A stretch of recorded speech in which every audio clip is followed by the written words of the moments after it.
And we are good to go. Alright, so we're doing something different here today. We are going to be doing some video requests on my channel for a change and not Zim's.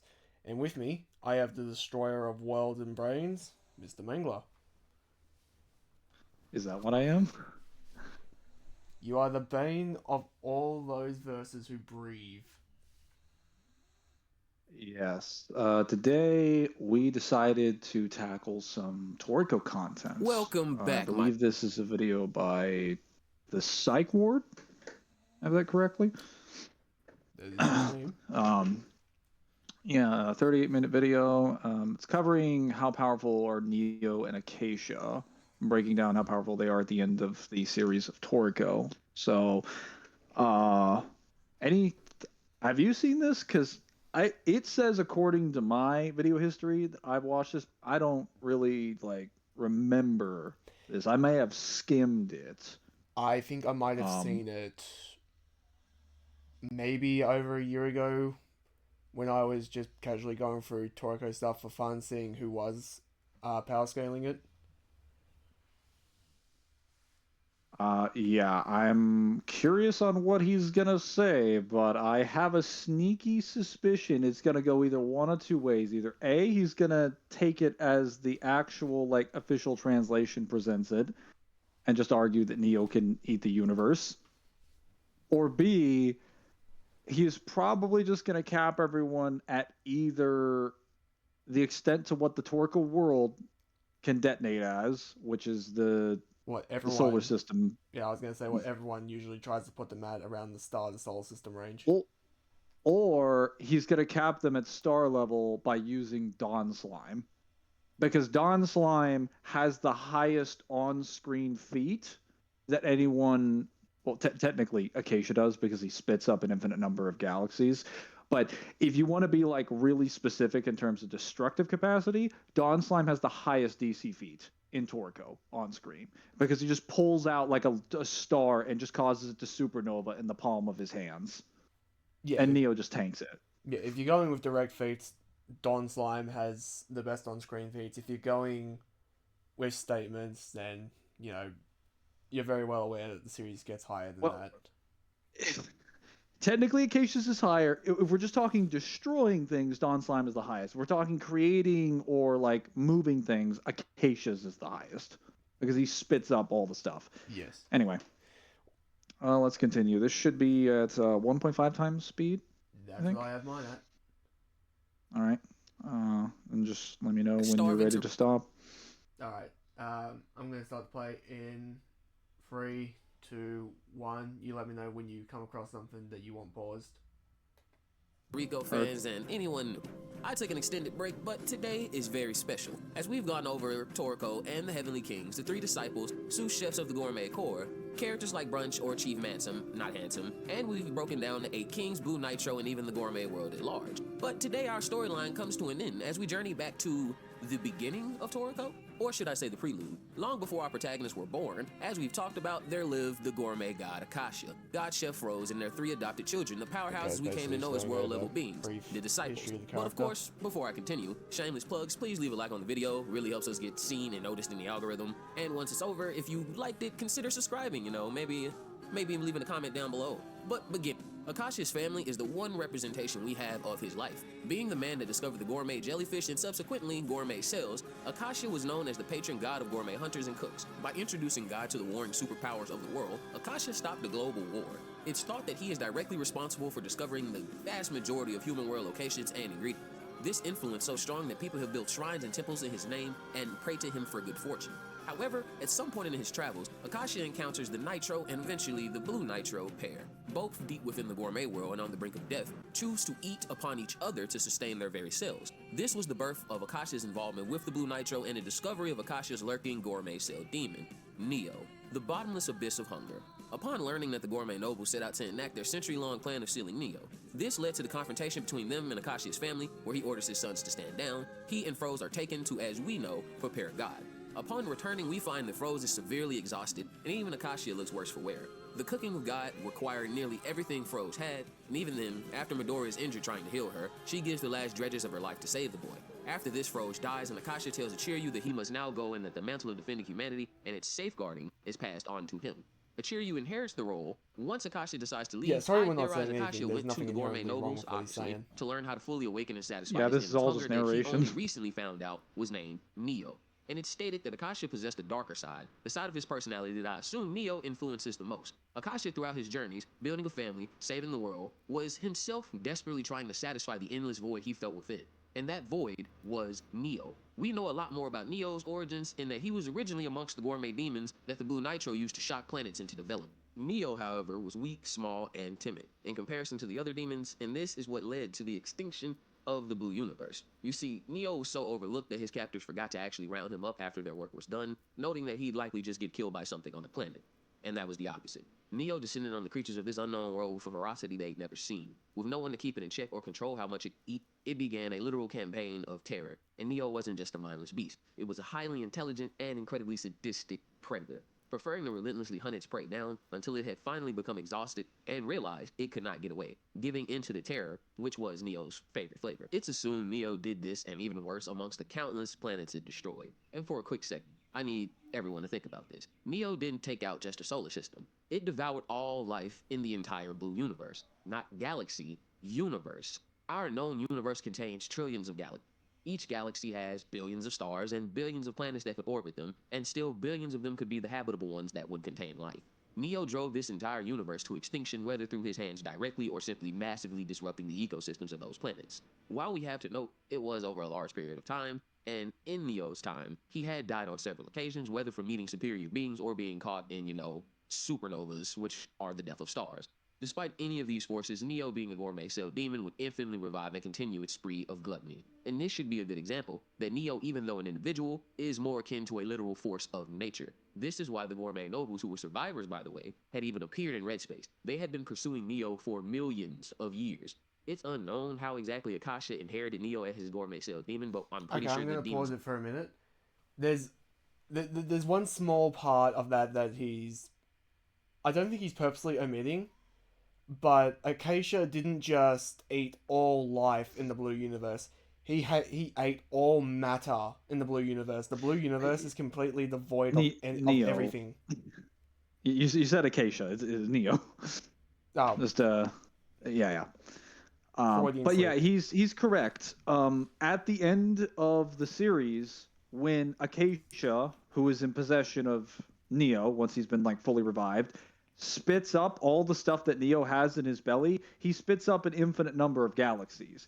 He doesn't spit up the life that he's eaten or all the food. He spits up all the planets, all the stars, and all the solar systems and galaxies. He ate all the matter and the space that they're contained within. Yes. And because this is not a stream, but an actual video, I'll try and find the scan somewhere showing that he ate, he left the Blue Universe as an actual void. He did not just eat all life there. It's a little bit more impressive than he's making it out to be. It's a small nitpick, but it's something that we should point out. It is because the thing is that for some reason, whenever Toriko people power scale, I don't know if this guy's going to do it, they will just omit the most important part of that information at the end of the series, because there's two scans about it. There's the one where Acacia spits it up, and then there's the other scan where one of the Blue Nitros, the one who shared his skin with Acacia, specifically talks about how the Blue Zone universe was eaten by Neo, and he explains it. Both of those scans confirm Neo ate the entire universe. There's no way around it. He didn't eat just the life; he ate all the mass and everything. But that should be enough. We should be able to continue. All right, continuing the video. Do choose their host. As I did notice, it is not really explained how or why the demons choose their host, but it can be assumed because of their natural tendencies. We have to remember gourmet cell demons are in fact simply living appetite energy, and much like our own universe's laws of conservation, Appetite energy cannot be created or destroyed, but it can change from one form to another. Example being the gourmet cell demons, nitro, or even the physical manifesting of the energy in attacks that result in effects like spatula, fork, knife, and frying pan, etc. I believe Neo chose Acacia because he had some sort of void or emptiness within him. When Acacia first revealed, which by the way wasn't really a shocker, there was not a single hint outside of him being a legend that would make you think he would become the final in-game boss. We first see Acacia is depicted as a huge twisted mass of flesh and muscle, and we realize how strong he is as on his first reveal, he kills one of the Blue Nitro, God, due to it being weakened from cooking the full course. The Blue Nitro order Acacia to come to the surface and tell him he needs to only wait a little longer, and Acacia or Neo, I'm not sure, is not pleased with this information and sends out 7 fragments of itself across the gourmet world. These fragments wreak havoc on entry until they are taken out by the rest of the world's heavy hitters like Jiro and King. This still showing the danger that even a single satellite of Neo could threaten life on the planet. Atop that, Acacia was already peak of the world before his disappearance, and in this arc of Toriko, we get to see the true power of the mythical god/hunter in its full glory. Acacia launches into a literal gauntlet at the end series, killing one Blue Nitro, and moving forward, his first real opponent being the Calamity Don Slime. In this battle, not only did we get a reality check, but we also got to see the first large-scale clashes that the end series had to offer. Don Slime, even before he attacked Acacia and Neo, split the ocean depths of Area 7 and threw himself out of orbit and jumped back down to Earth on top of Acacia.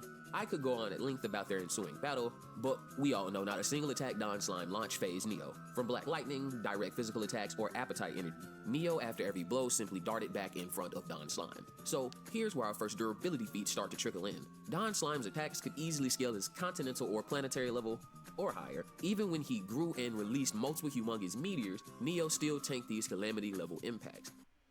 Okay, I'm just gonna pause there for a second. So, me and Mangler are releasing a Toriko video, and just for like a little spoiler on that, by the time Toriko and all that get to the gourmet world, you can argue they are well above like planetary on the normal sense, because people Toriko scalers also seem to omit this little thing that the Toriko planet is disgustingly bigger than our world, like to an absurd degree.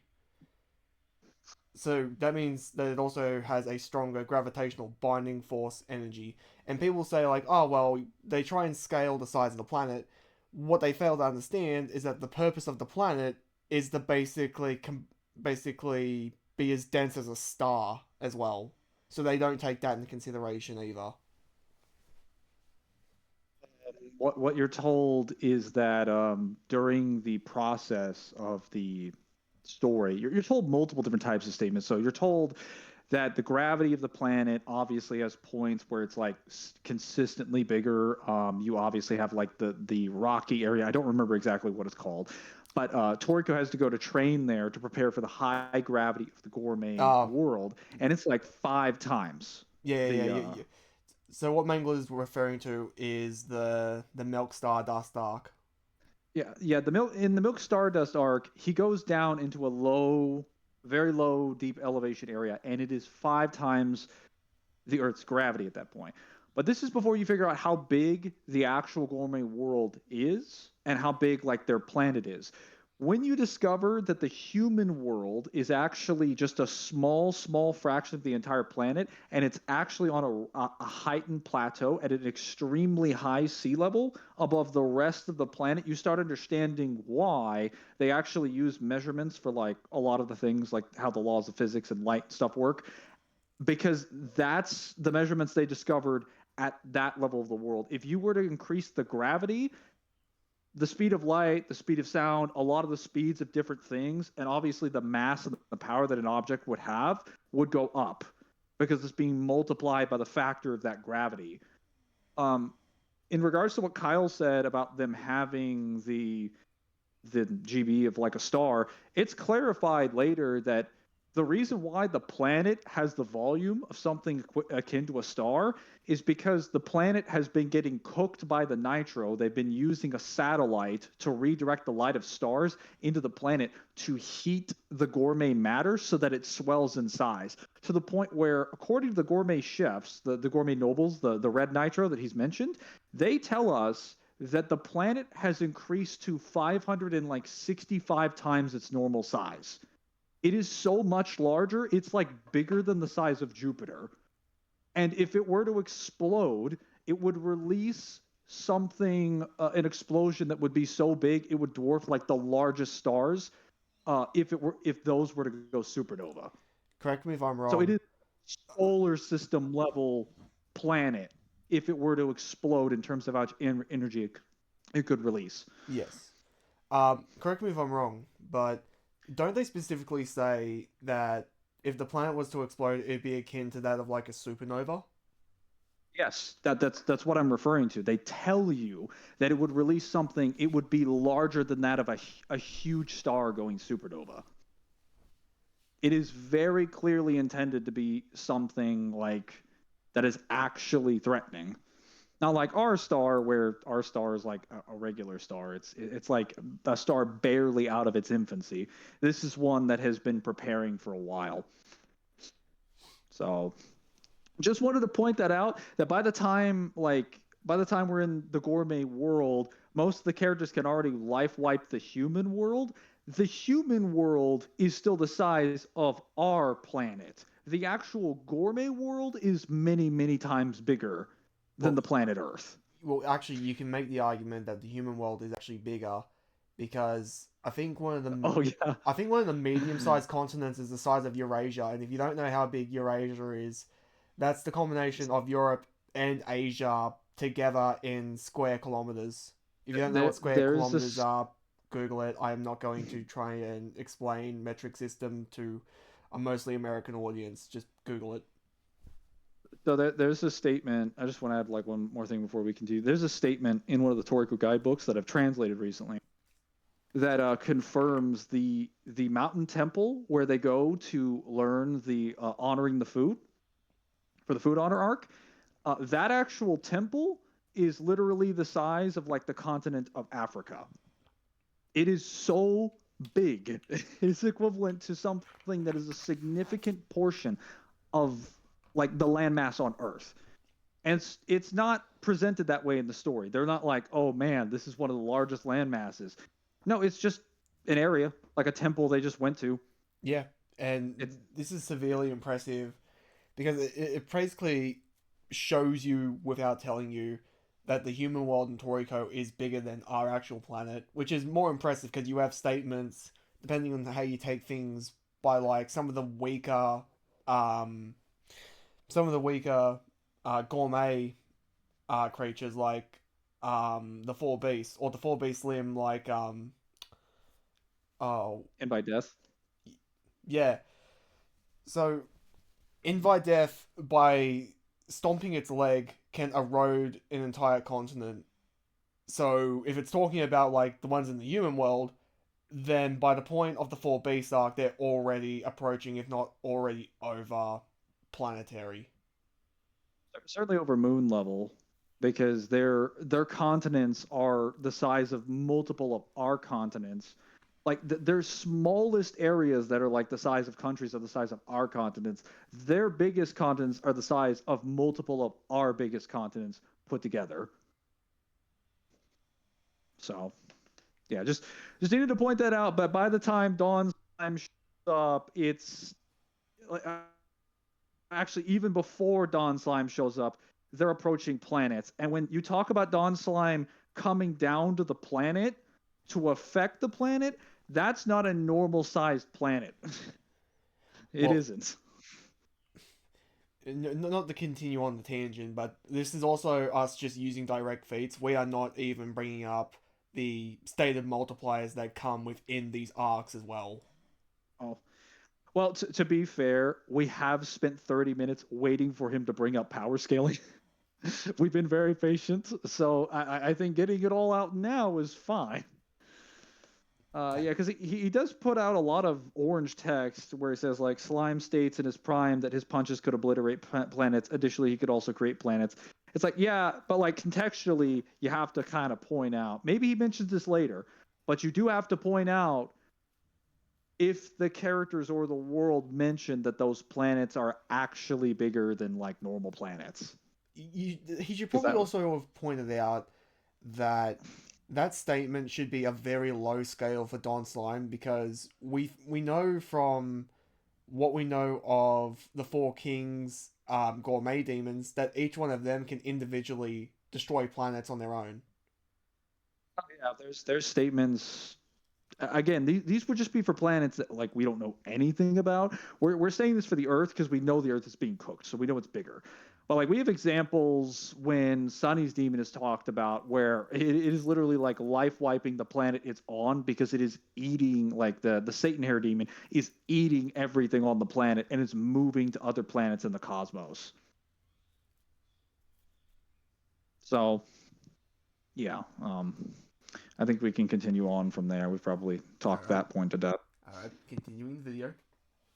Was Don Slime weak? Not in the slightest. Even in Asarudi's body, Slime displayed feats that are rivaled by the only other beings like Neo, Acacia, or the three disciples. The truth is that Neo had evolved since their last encounter, and possibly during this one. The explosions from Don Slime's attacks could be felt across the planet and seen from space, and none of them appear to actually harm Neo. Neo's only response was biting off pieces of Don Slime, who stated nothing of this universe should be capable of eating him. And as I'm sure everyone's waiting, Neo also tanked the detonation of a small star launched by Don Slime. Now, we can debate on whether Neo absorbed the energy or was I actually have a bit of a criticism at, I believe it's, why is my, it's like 8 minutes in? Sorry, my video is putting the timestamp in reverse instead of, yeah, it's, there it is. 7 minutes and 33 seconds. So he talks about 7 minutes and 33 seconds?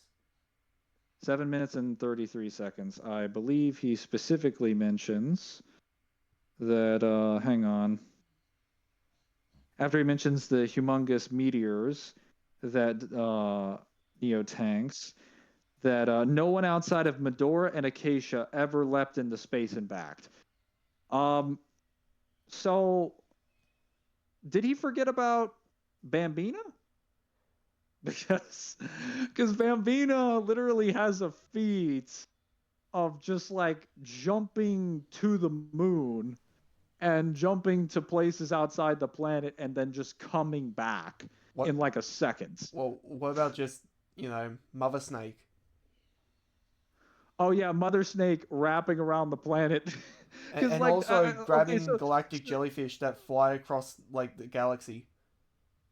So to be clear, if he's just saying no one leapt into space and then leapt back, I mean, okay, what counts as leaping into space? Do I have to like touch space itself, like the dark matter of space, and then like float around and shoot myself back? Or am I allowed to hit a physical object like a planet or a moon or like a satellite and come back? Is this just on like technicality or like very specific wordy language? Because I feel like jumping off of the planet to go literally anywhere else and then coming back qualifies as leaping into space. He's trying to make it sound like it's impressive. It's not. Every god tier, well, I guess it's impressive compared to most of the characters on the Toriko planet, but it's not impressive in the context of all the god tiers. Every one of them can do it. Let's be very clear here. You don't even have to be a god tier. I'd say even most, if you probably put a knife to the throat of all the high level chefs, they could probably do it too. Well, I'm just saying that, listen, Bambina did it. Bambina did it, and it was the most casual thing Bambina has ever done, and it was with his restricted armor on. It was not in the white form. So that's not true. That's wrong. It took us a little bit of time, but we finally got to something that was technically just flat out incorrect. Pretty good for him, though. Continuing the video.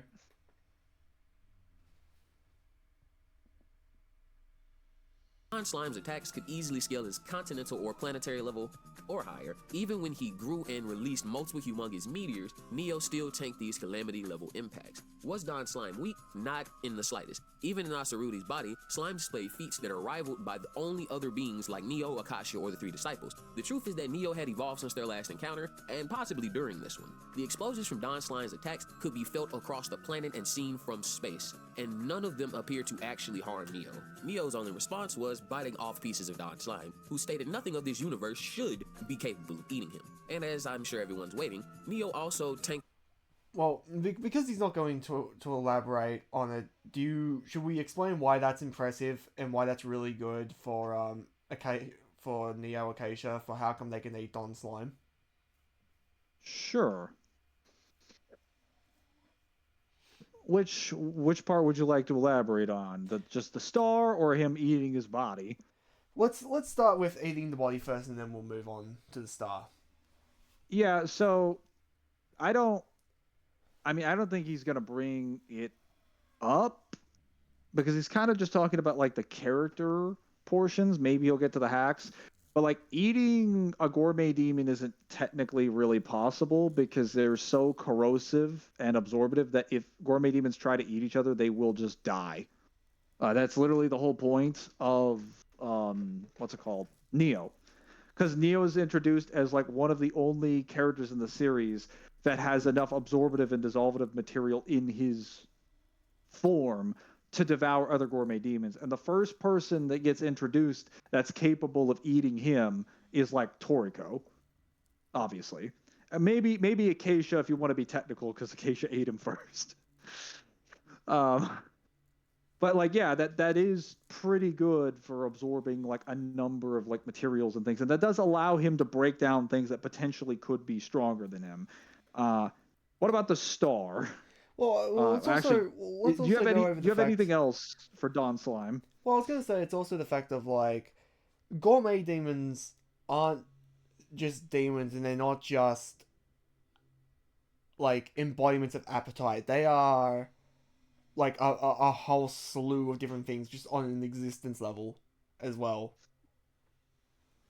Oh yeah, but like it's not immediately relevant for this video. Like we can talk about it more if he doesn't go into detail later, because he seems to be covering mostly AP stuff. I stopped at like 8:28, like in the point where he's talking about like the supernova explosion. Yeah, I'm just before that. Okay, well, just keep going then. The detonation of a small star launched by Don Slime. Now, we can debate on whether Neo absorbed the energy or it was contained due to Don Slime trying to protect the planet, but just like Jiro's damage knocking, I don't care, it got minimized. A regular supernova is powerful enough to destroy its own solar system and irradiate all forms of life within several light years. As I've stated in previous videos, a star's detonation, even a small star such as a red dwarf, explodes with such a cosmic level of power, it could be its own Big Bang. Acacia and Pear simply gaze on in disappointment as even the age-old being once known as the king of the universe screams as he is devoured by Neo. Alright, so I got to the point where the yellow text comes up for Neo Acacia additionally got a power up by eating Don Slime. So, he's kind of downplaying the supernova. To an extent, yeah, because technically he's comparing it to the way we would see a normal supernova. Though I do like that he acknowledges the fact that even a supernova from a red dwarf would wipe out things within several light years. So that is enough to blow up most solar systems. I'm glad somebody acknowledges that supernovas are fucking solar system level.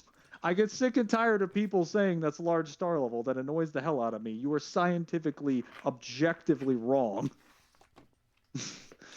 But at the same time, we've talked about why the Toriko world isn't like a normal world at this point. So like even at least the planet that they're cooking on, and Don Slime knows this isn't a normal planet.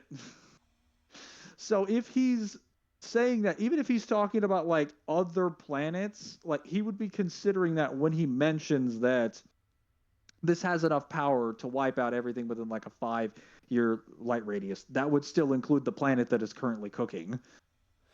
So that's still a pretty impressive feat. I'm just wondering if he is going to, because he does say it's capable of destroying a solar system. So I would assume he's going to scale out the solar system. Well, he doesn't say it, but I would assume that, because that's what he said. Well, here's the thing as well, is that he talks about how the power was minimized. It wasn't minimized. Neo just ate the entire explosion. And this was the way Don Slime talks about it is, so this is kind of like a DMC problem where people look at the size and they try and downscale its power because of the size. It's not, the size isn't the issue, it still has the statements for it. Don Slime talks about this supernova as if it as if it could destroy a planet like this quite casually. And this is a planet Yes. that's set to go supernova. So, yeah, because keep in mind, this is like in the middle of the cooking festival.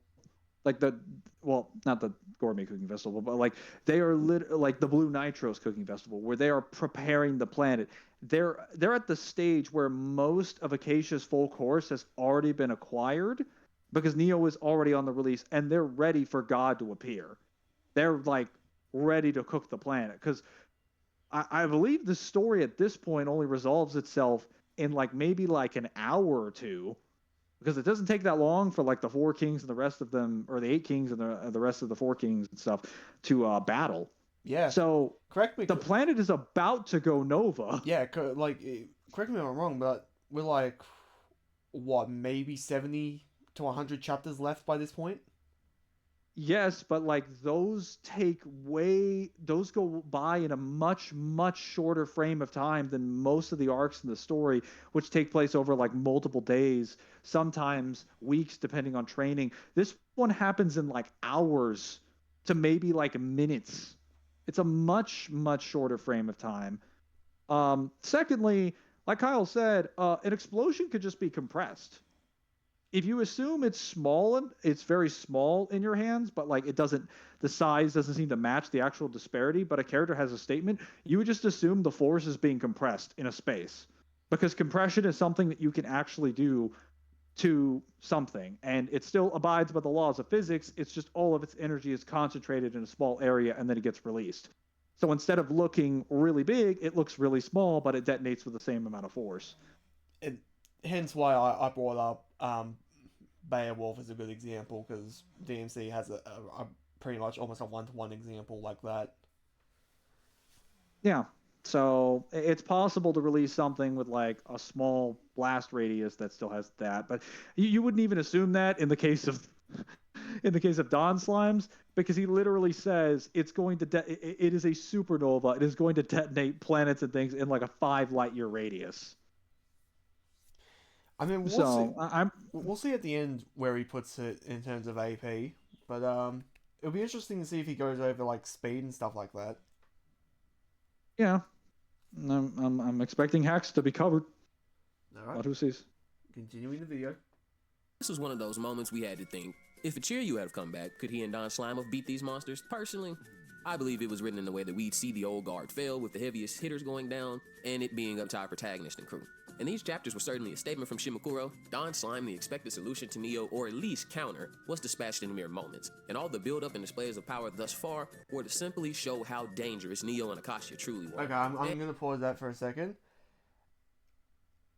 You can't say that Ichiryu and Jiro would have lost to the Blue Nitro when Jiro literally kills one of the noble Blue Nitro casually, and you have Medora throughout the entirety of the rest of the arc glazing Ichiryu that he didn't even try against him, and that if he wanted to, Medora would be dead. Yeah, it's also not. I mean, when he says the old guard, is he just referring to the disciples in general, or is he just referring to people who are upholding the status quo, like Ichiryu? Because I'm assuming he means all of Acacia's disciples, because Medora obviously is with a different organization, with Gourmet Corp. The people who are upholding like Acacia's original values is the Gourmet organization under Ichiryu. So I'm going to assume he means all three of them, in which case, obviously, Jiro literally killing the Nitro. Ichiryu refused to use Don Slime in his fight against Medora, and he also wasn't using his full powers to his full extent because he didn't want to kill his brother. And then Medora... Oh my god, do I even need to bring up Medora as an example? The guy that literally copycat power mimics every single ability in the series. And they point out that he is one of the few characters that could destroy the entire Toriko world casually if he wanted to. It's not a matter of the Blue Nitro scaling to him, or him scaling to the Blue Nitro. It's a matter of the Blue Nitro scaling to him. like you're this channel person, you're thinking of this the wrong way. The old guard are the ones you need to scale to for the feats, not the Nitro. The Nitro have to prove why they're important, not Medora and the rest of the disciples, because they actually have the feats. The Blue Nitro don't. Well, if you also want to put it this way, the Blue Nitro also didn't want to fuck with the 8 Kings, and when Ichiryu and Medora fought, they produced something that only the 8 Kings produce when they fight each other, and that's an Emperor's Ring. Yeah, we never really see an example of that when it comes to any of the Blue Nitros. Like, I understand the Blue Nitros are incredibly impressive. They should definitely scale to, like, some of the strongest versions of the 4 Kings. Definitely but at that high point, tiers in the verse. Certainly, but like at that point, if they're strong enough to where we could consider that maybe like a few of them together could jump like an 8 King, then they're not at that level. Not completely. And if Jiro is also killing them all and trying to eat them all, it's like, Let's be very let's be very aware of why the Blue Nitro live. They live because Acacia took over the fight. Oh yeah, no, like the only reason they survived, as they point out in the panel that he's about to use, is because they ask him, "Won't you kill him for us, Acacia?" Because he's in the middle of strangling one of the Blue Nitro to death, and he points out, "Yeah, I when I was trained by the Wolf Guinness, I used to eat you lizards for breakfast." Like, he's been killing Nitro for decades. I mean, which is... I don't want to say they're like fodder, but like he can kill them consistently. I don't think they're that much of a threat to him. To be fair, if you're being fed upon the man who can somehow knock time, you're pretty alright in my book. Yeah. We'll get to our gripes about knocking in a different video. Not because we hate the power, but because it's absolutely stupid and broken like everything else in this verse. Really stretching the definition of these words here. Really stretching the definition of paralysis. Alright, continuing the video. And as you could imagine, shit got even crazier, and nothing could prepare us for what came next.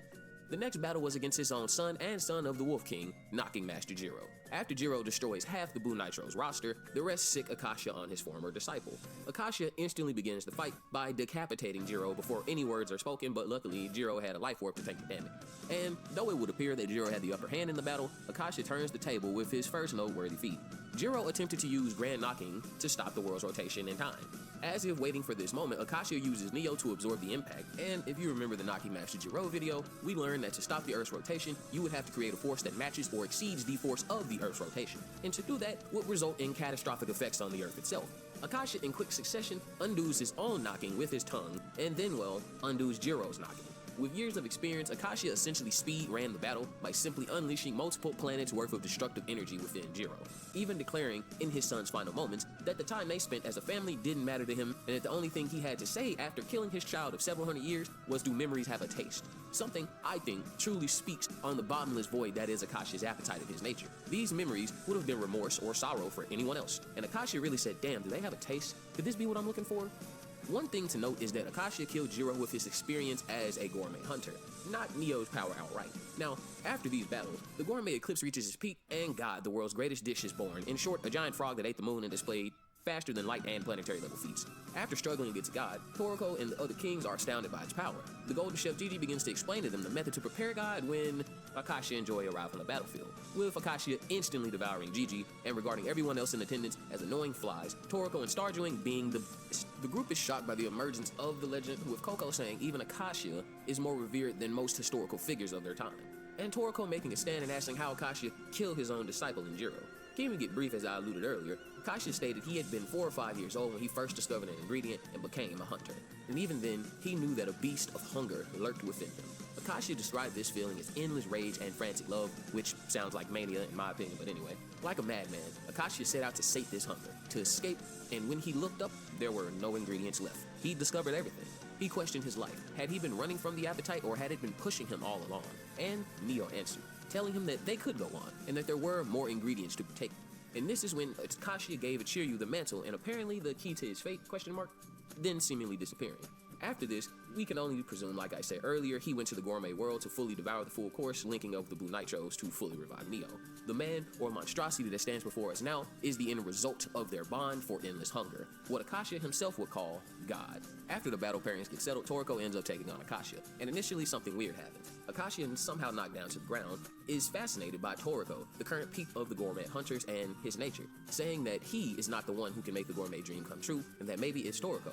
Toriko seemingly goes to dispatch Acacia when Neo appears and pull the same trick they used on Jiro, absorbing Toriko's attack and locking him in place. Acacia then creating a back channel to trap Toriko and lock him in a world where 1 second on the outside is 1 month on the inside, showing Acacia can create high-level back channels and literally warp the battlefield, meaning environmental advantages in a fight against him are all but non-existent. Despite this, Toriko stands defiant and even takes a literal chunk out of Neo and eats him.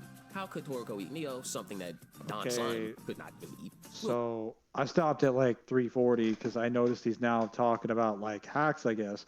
So this isn't really like an organized video as much as I thought it would. He's just kind of going in chronological order of the events of the story and then just talking about some powers as they come up.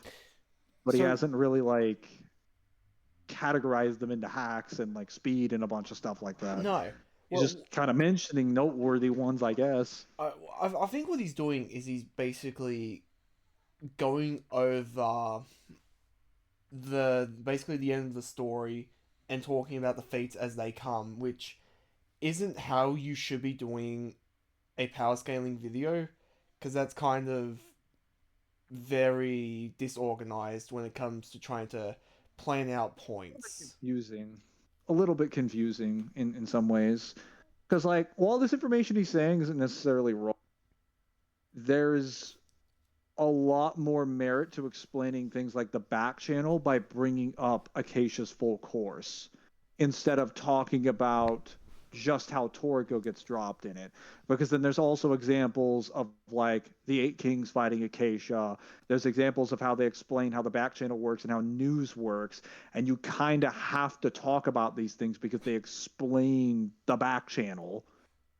But like, if you just use this, you could be like, oh, he traps them in a back channel. That almost makes it sound like to most people that 1, this is something that Acacia could do, and 2, it's a specific thing that Acacia could do. Well, I know that someone who went through Toriko would realize, yeah, multiple characters can use back channels.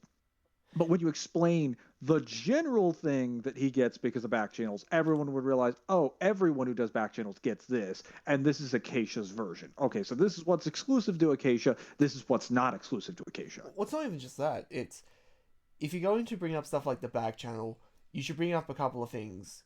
Firstly, it's anyone who eats the meat news gets the back channel. And it's also the fact of the back channel isn't just slowing the flow of time around you, it's isolating your opponent in a different time space. There as well, I believe, because news. What was that? Sorry, no. It's. I believe it was pear. Because it's the one that they get from Bambino. Because once they eat that, they're able to see. I said news. I don't know. It's pear and then another, but another is, well, no. Actually, there's something completely different. Never mind. It's just pear. Anyway, continue. Yeah, but it's if you're gonna bring up stuff like the back channel, because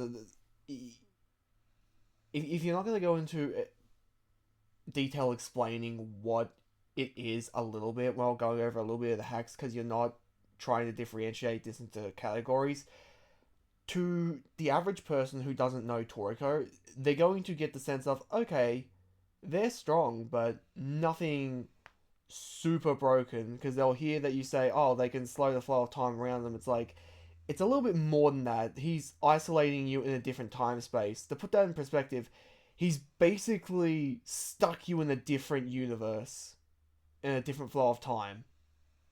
You were to present this, and there's more layers to it, because he can also dilate how it exists. And we see with Star June, it's possible to layer multiple back channels. And he can also expose you to his abilities in that environment when you're not prepared to deal with that stuff. So due to that and the extreme time dilation and compression features that you can do with it, and you can also use it to age people as well, it has so many different applications. But if you just showed it the way it was showed here, like a bubble, it just seems like, oh, this is a visual effect that he activates and anyone can see it and it just manipulates time. No, that's not at all what it does. Like, it's basically a BFR that you can stealth kill people, that you can age them to death with, and can trap them in an area with status conditions. It has so many different applications. It's the back channel itself is not one power; it's a sandbox of different of like a power used in so many different ways. But that's not how it's being treated in this video. I'm I not. don't think he's I don't think he's being disingenuous. I think he just made a mistake. Like Yes. that's a lot of information there that needs to be discussed. Yes, I don't blame him for admitting that. Like, it, he's doing a good job so far for what he has got right. But I don't know if he will bring this up.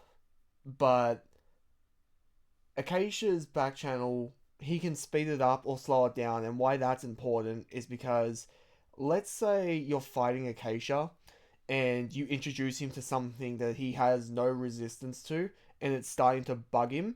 What he'll do is he'll retreat into his own back channel and speed up his own evolution. Or he might slow it down so that the effect doesn't hit him at the same rate. He could do either one. Or sometimes he'll just speed it up to make it affect him so that he can adapt to it faster. So Yeah, even if it does work on him, he'll just make his evolution come into play quicker. And then after that, it no longer works on him. yeah. The only reason we're bringing all this up now is because we don't know if once he gets to the Deer King, if he'll bring all this up because by all rights, the Deer King is. I don't care if they say that Moon is the strongest. Fuck off, it's the Deer King. Deer King's It's the Deer power King. If we're would talking solo just the other kings. if we're just talking like the sheer application of what he does, yeah, it is pretty dangerous.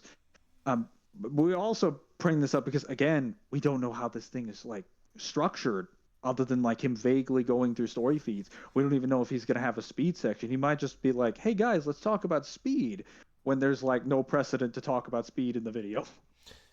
Yeah, because he kind of jumped from going into the narrative and then kind of slightly said that we're starting AP now, but he's also spit a little bit of Jumping. speed and a little bit of hacks in here as well, which is why it's also confused us.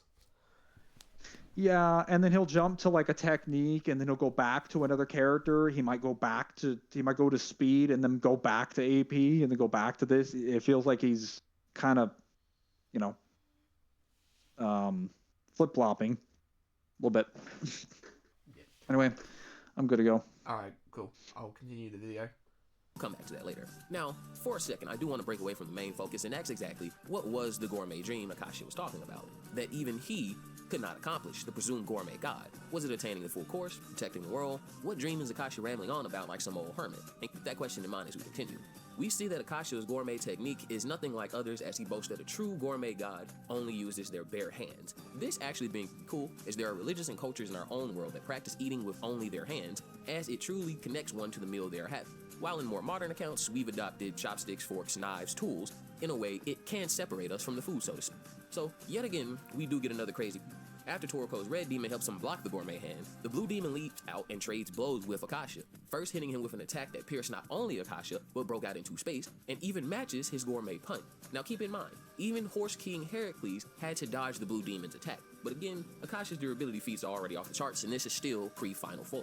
After this, Acacia is attacked by God, who smashes him through the entire earth with his tongue and further thrashes him around the planet, alarming even the Blue Nitro. But even God could only make Acacia angrier. Everyone needs to keep in mind, God's tongue went around and through the earth in an instant. This is already a light speed attack, as this massive creature could lap the Jupiter-sized planet over again. However, the damage seemed to only anger Acacia. Before he could take a bite out of God, however, Again, like I've paused at 15:30. I'm not sure if he's saying it as more of like a turn of phrase or if he just genuinely believes that they cap at light speed. but by this point, Toriko characters are anywhere between disgustingly massively faster than light to um like depending on how you go about the speed scaling, they would be hitting the inaccessible. So depending on how you perceive But or like your speed tiers. so the thing is that even at the beginning of the series, we have like the very beginning, like the first arc before they go to the Regal Mammoth. We find out that even in the arena, when they run into the first G7 like robot, we have examples of the robots and characters like the wolves being able to dodge the turrets and things in the arena, which when you confirm in the guidebooks and the anime and well, the manga doesn't so much present this, but the manga visually shows they are beams that are just fired from laser turrets. The guidebooks officially confirm they are laser turrets, and the things fired from those robots are also lasers. So lasers, by definition, have to travel at the speed of light because they are light being amplified by a stimulated ray of emission. That is what lasers mean. Even if you want to say that, like, well, the series goes on to mention what the actual speed of light is, and they bring it up like it's something impressive. I would just point out that by the physics of the verse, they are already the speed of light, and I would disregard the statements about things being the quote unquote speed of light later, because that is under the assumption that the Toriko world is operating at the same size of like gravity. Because again, if you change gravity on a planet, that would change the speed at which light travels, because light can bend time space itself, which would include gravity. I mean, gravity can bend time space itself, including light. That's the reason why black holes are capable of sucking in even light itself. Light bends to gravity, not the other way around. Well, If you have heavier gravity, you need a faster speed for light. Well, it's not even just that. It's also coupled with the fact of like, um, let's say you were to take Toriko characters out of their world and you were to put them into like a regular verse that had a regular Earth, they would be dozens upon dozens of times faster and stronger. Even if like let's say that they moved at 1 times the speed of light in their world, if you put them in another world where their gravity was lighter, they would be dozens of times faster than light because And of that's assuming that they how the gravity works, especially when you're going off the fact of regular citizens in hindsight are pretty much enduring the gravitational weight of a standard star and just walking around casually. So, well, funny enough, Toriko's boat friend could probably flick like Saiyans away. Well, so I point out and we point out in general that the reason why like the GBA size and like the general mass size of the planet matters is because when you factor in gravity, everything on the planet gets stronger. I know people bring up Coco's spear because they think that because it says it moves at half the speed of light, therefore, they're only relativistic speeds. Which, to be clear, if you're talking about this guy and what he says at this point in the story, we already would have examples with Coco Spears of things moving relativistic at way earlier arcs, because that's before I believe that's before the Gourmet Festival. It is. It is like 20 volumes. It is halfway through the series. An earlier point. Even with that statement, that'd still be wrong technically, because that's operating under the assumption that the Toriko planet is like a normal planet, which the author doesn't really reveal until you get to the Gourmet world. Like, he didn't really come up with that lore until later. Well, it's not even So like, yeah. well, it's not even just that. Like, I know Mangler doesn't subscribe to this speed tier, but by the definition of how the coffin crab works and the entirety of Komatsu's team going into the spirit world to catch another and prepare another, they would be, by virtue of that, like inaccessible by definition if you accept like inaccessible as a speed tier, which means like by the time you get to this fight, these characters would be consistently massively faster than Light Plus into the inaccessible speed tier, which also goes to the show because like after the Eight Kings bat Neo around like casually, he gets eaten by Moon, whose stomach is literally just the portal to the spirit world, and he can move in there freely and come right back at will.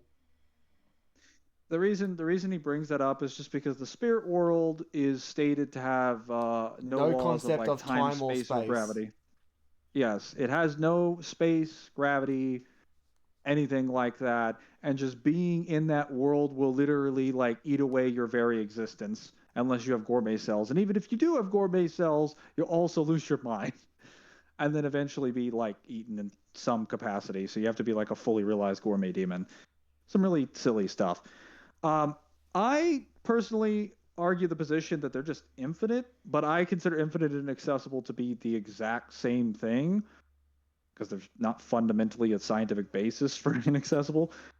And the reason why you just argue that they're infinite is because Toriko and several other characters have actually demonstrated how like they're able to reach infinite speeds. So Toriko's they call it the Kugi punch in Japanese, but it's not called that in the It's the official infinite. version. It's the infinite spiked punch. The spike punch.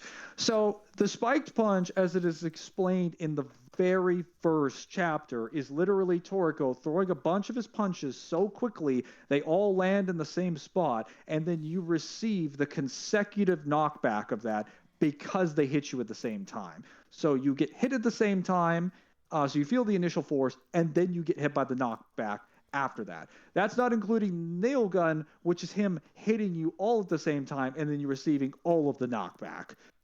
In the gourmet world, or even before he goes to the gourmet world, he's capable of throwing out, I think, hundreds of spiked punch shots even before he goes there. When he gets to the gourmet world, by the time he fights some of the Neo users in just the first few areas with the Eight Kings, he's already capable of firing an infinite spiked punch. And he just points out that when it hits you, they'll just keep flying until you die because he hits you an infinite number of times.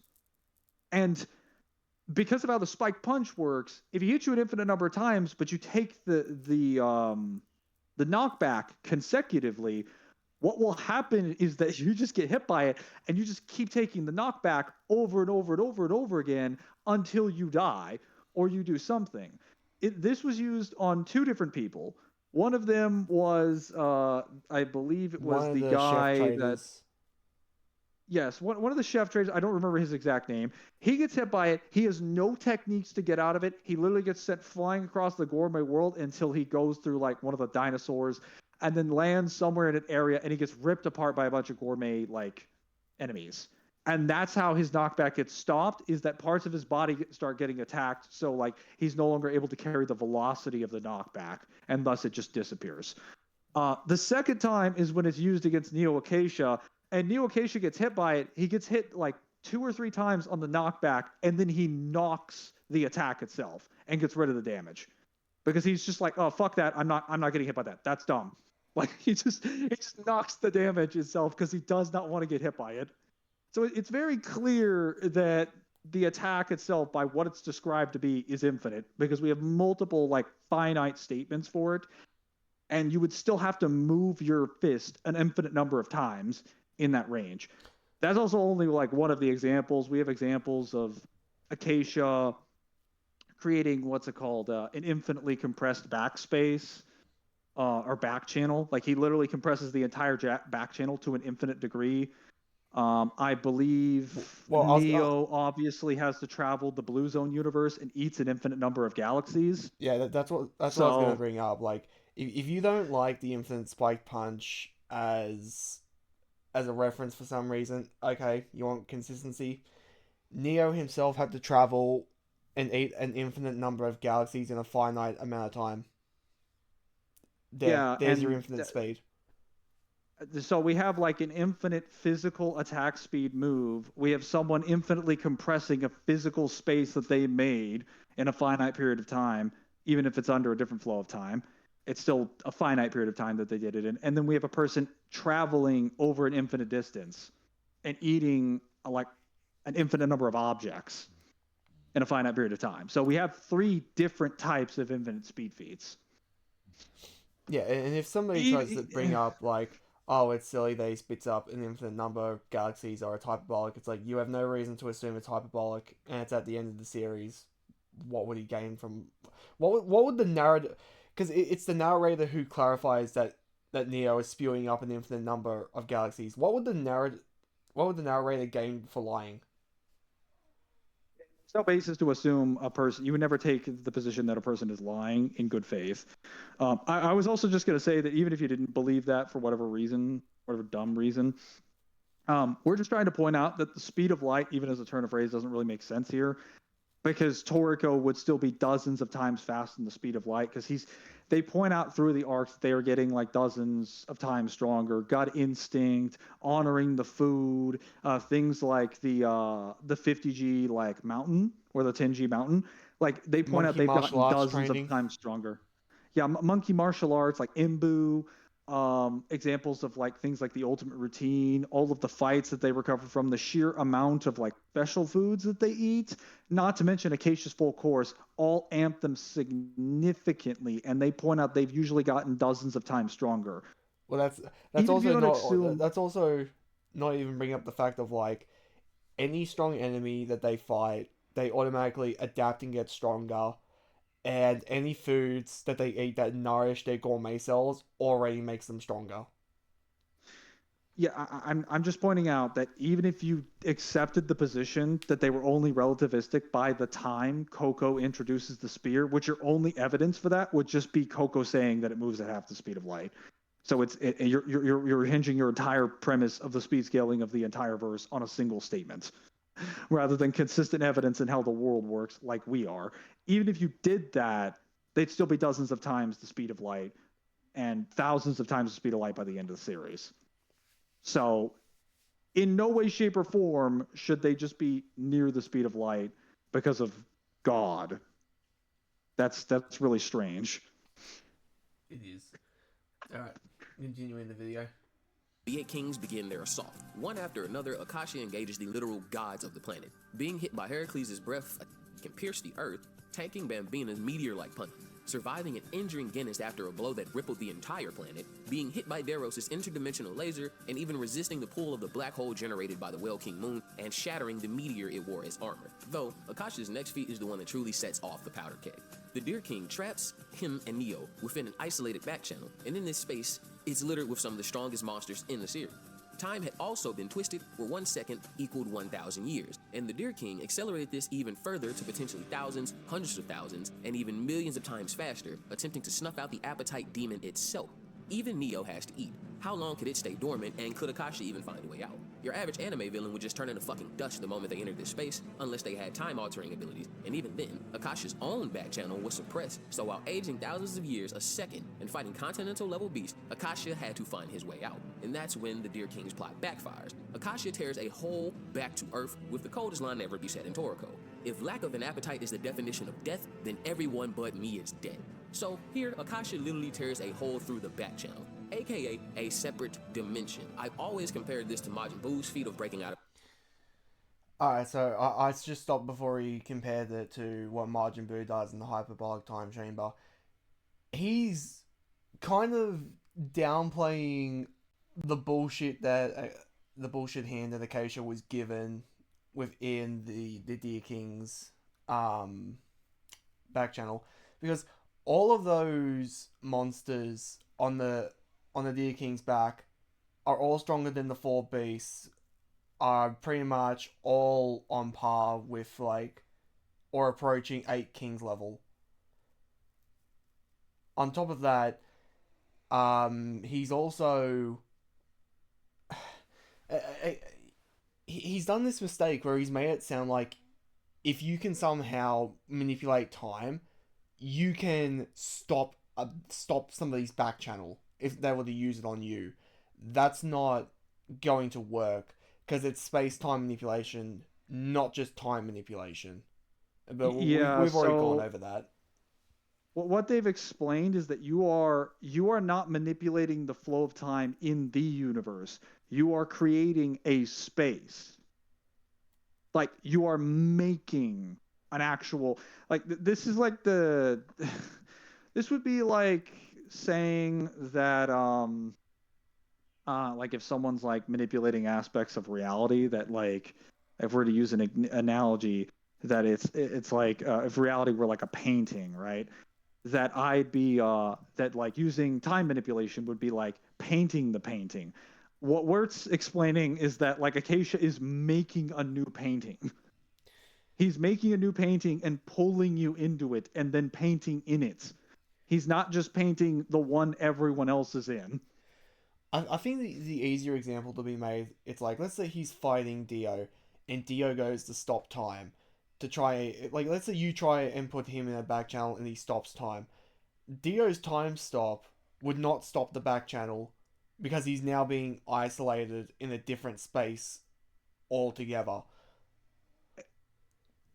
Well, so it potentially might if he activates it again, but I would point out that like it wouldn't do anything to Acacia if Acacia pulled himself into a back channel.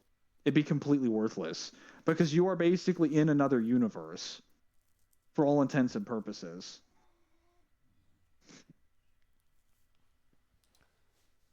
Hang on, I want to check to see if he had something else to say about that.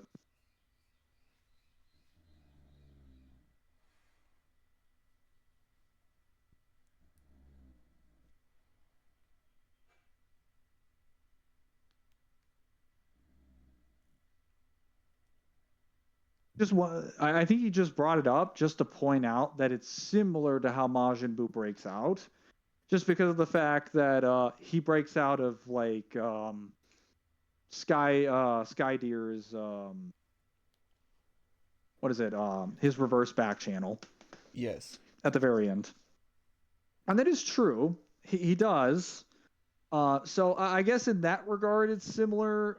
We're just pointing out that you kind of have to bring up why the back channels are useful. Because if someone stuck me in the hyperbolic time chamber, I'm not suffering the same conditions that I would be if I were sitting in Skydeer's back channel. I mean, he acknowledges that it's beyond it, but like just saying it's beyond it doesn't do it justice or do a good job of explaining it. In fact, the time aspects of the hyperbolic time chamber actually wouldn't be what I'm worried about. If I were sitting in the hyperbolic time chamber, the main thing that I'd be concerned with would be like the gravity or the temperature or like the air pressure. That'd be more likely to kill me than the time flow. Whereas if I were in Skydeer's back channel, the only thing that is killing me is specifically the time flow. Though he is very correct when he says that Skydeer would basically be able to turn a lot of endgame villains into dust pretty much immediately. Yeah, there's literally nothing that could happen, and I like in the case of they point out in this which Kyle kind of mentioned this. Acacia's given like a really bad hand because Acacia is being jumped. Like the whole point of the fight is that he's being attacked by all the 8 kings. When he gets trapped in the Skydeer situation, this is just after he gets like combo thrown into the back channel from Bambina. And then after that point, he points out that all the enemies that are there, they're in the back channel with him, but they're not being affected by Skydeer because Skydeer can cause a massive AoE radius and he can choose who he wants to be affected by that radius. Like he could flood an entire city in that and just choose only, okay, I only want these people to be affected by it. Everyone else God forbid, is unaffected. God forbid you somehow pissed off this giant deer. He floods the scene and he's just like, fucking just you. Only you, and also you have to fight all the other 8 kings at the same time, while you're also keeping a barrier around yourself, and you have to keep your gourmet demon in drought dormancy to prevent it from being aged to dust. Which is the main reason why Acacia couldn't do anything until it aged him to dust. It's also like, I hope... What, is that not enough for you? Okay, it get jumped by my thousands upon thousands of almost 8 king level, like, gourmet animals. Yeah, it's a little bit excessive. To be fair, they were fighting the final boss of the series, but like if it weren't for the fact that he had Neo, they would have killed him. They would have killed him. They had everything they needed to kill him. Yeah, if it just wasn't for the fact that his adaptation and evolution is just absolutely disgusting, they won. Yeah, no, I would argue they were kind of winning at that point when they were trapping him in the combo. If they did literally anything else, probably would have died if they just decided to blast him with a laser and just left it at that. But yeah, we can continue. Continuing. The hyperbolic time chamber, but this is beyond it, honestly. With Neo's abilities dormant, Acacia could withstand hundreds of thousands of years of force time acceleration and still adapt while fighting behemoth-sized monsters, returning with a form that befits his self-proclaimed title of God. Acacia stated the reason Skydeer lost was because he underestimated Neo's ability to evolve, saying Neo actually evolves while he is alive. But it was still tricky to adapt to a space where he aged hundreds of thousands times faster than normal. Acacia doesn't even wait long before he intercepts Toriko from eating God with a hand through the throat. This plunges the entire arena into chaos, and at this moment, all of the 8 kings ignore their rule of not interfering in one another's battle and simultaneously launch a barrage of attacks at Acacia. And the manga states that when the kings all take a serious stance, their target won't even have 1/100th of a second to react. Within the space conjured by Acacia, time stood still. Acacia even brags further, regardless of the show. Just pausing it. Shows the skin that we were talking about before about the infinitely compressed space. Yes, so he just points out that like time stands still. Yeah, it stands still because he compressed time to an infinite degree. So that just can so this is why we talk about explaining the back channel. So what happens when you normally create a back channel is that you are causing a bit of an impression on a time flow that you make. That's what it is. It's basically like a time dilation that's either dilated up or dilated down, depending on what direction you're going. You could slow it or speed it up. What Acacia did is that he used his absurd final boss power to shrink it down and compress it down to an infinite degree, and the result is that time just stopped. So the reason why you explain it that way is that instead of saying like, well, it's just a time stop, it's like it's a time stop inside of a space he created on the spot, which, as your panel points out, it's so fast, it's happening within like a 1/100th of a second, or actually not even a 1/100th of a second, because they all attack him so fast, he wouldn't even have that much time to react. Meaning, this is not only a combat applicable thing he can do, it is so insanely fast, another character wouldn't be able to perceive him doing it. Unless they were like drastically faster than he was. The ability is scarier on top of the fact of, thanks to what Starjune shows, Acacia should also have all the rights of being able to stack that infinitely, like infinitely upon infinitely, if he felt like it. Because Starjune points out he can layer at least 3 or 4. Because what Starjune, so the reason Starjune typically layers is that Starjune has an eye that allows him to see into the future by seeing objects hundreds of millions of light years in the future. So what he'll do is he'll put a back channel in front of him and dilate it. So to slow down events, just so that when someone tries to attack him, even if they can see into a back channel, they have to cross a space where time is moving slower. So they slow down, thus they get dilated. Thus, Starjune has more time to see them. And he layers this like 3 or 4 times. So by the time you've gotten through the first back channel or the second back channel, he's gotten like years and years and years of extra time to see you, allowing him to see all of this. Acacia should be able to do the same thing, except he can just infinitely compress, infinitely compress, infinitely compress. So what this would look like is that if I tried to attack Acacia, I would have to make it past one infinitely compressed space, into another infinitely compressed space, into another infinitely compressed space, into Acacia. And hope that I not only make it past all of them, but that he just sits there and lets me do it. Which is unlikely.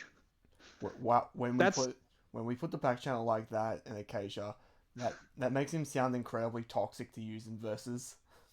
It is incredibly toxic and insanely unfair, but some characters are presented that way. This is why we point out that you need to bring up scans in Toriko when talking about axioms, when you talk about accepted terms. A back channel is an accepted term in the Toriko world. That's something everyone in the Toriko world knows about, and they classify it and categorize it. You have to explain what that means and give all the scans for it, because this is what happens when we talk about it. Yeah. I like how I wanted to point out a panel and it turned into us giving another lecture. Aren't we nice? Oh, we're nice, yeah. Yeah, I bring that up as I brought that up earlier as like a speed feat, because technically, if he can compress space to be infinitely slower, he can also compress it to be infinitely faster. So technically that matters. Even if you don't think he's actually that fast, this creates a scenario where Acacia, even if you were infinite speed, could actually slow you down to finite speeds. That sounds fucking dumb, and it is. It's also just canon. So we can move on. It's basically, there's your perch, twirl on it. There's nothing you can do about it. There's nothing you can do about it. Let's continue. Oh, well, I just want to say this, like, not that PsycheWard will see this video ever, but if some of his fans see it, I want to say this right now, this is not a slight against him. This was more of an educational lecture just for the audience. Yeah, we enjoy the video. Like, I enjoy it. It is entertaining. I think he's doing a good job of breaking down the character breakdowns. I might give my own thoughts in different ways. The only thing I would demand is probably just explaining more scans in like a direct roundabout way and a little bit more organization. We're just pointing out that some of these things are far more absurd than he is giving them credit for. They are insanely, ridiculously absurd. Yeah, they just need slightly more detail. Yeah, and he already thinks Toriko is an absurd verse. He has no idea. Trust me. He's only scratching the surface if this is the extent to which it is.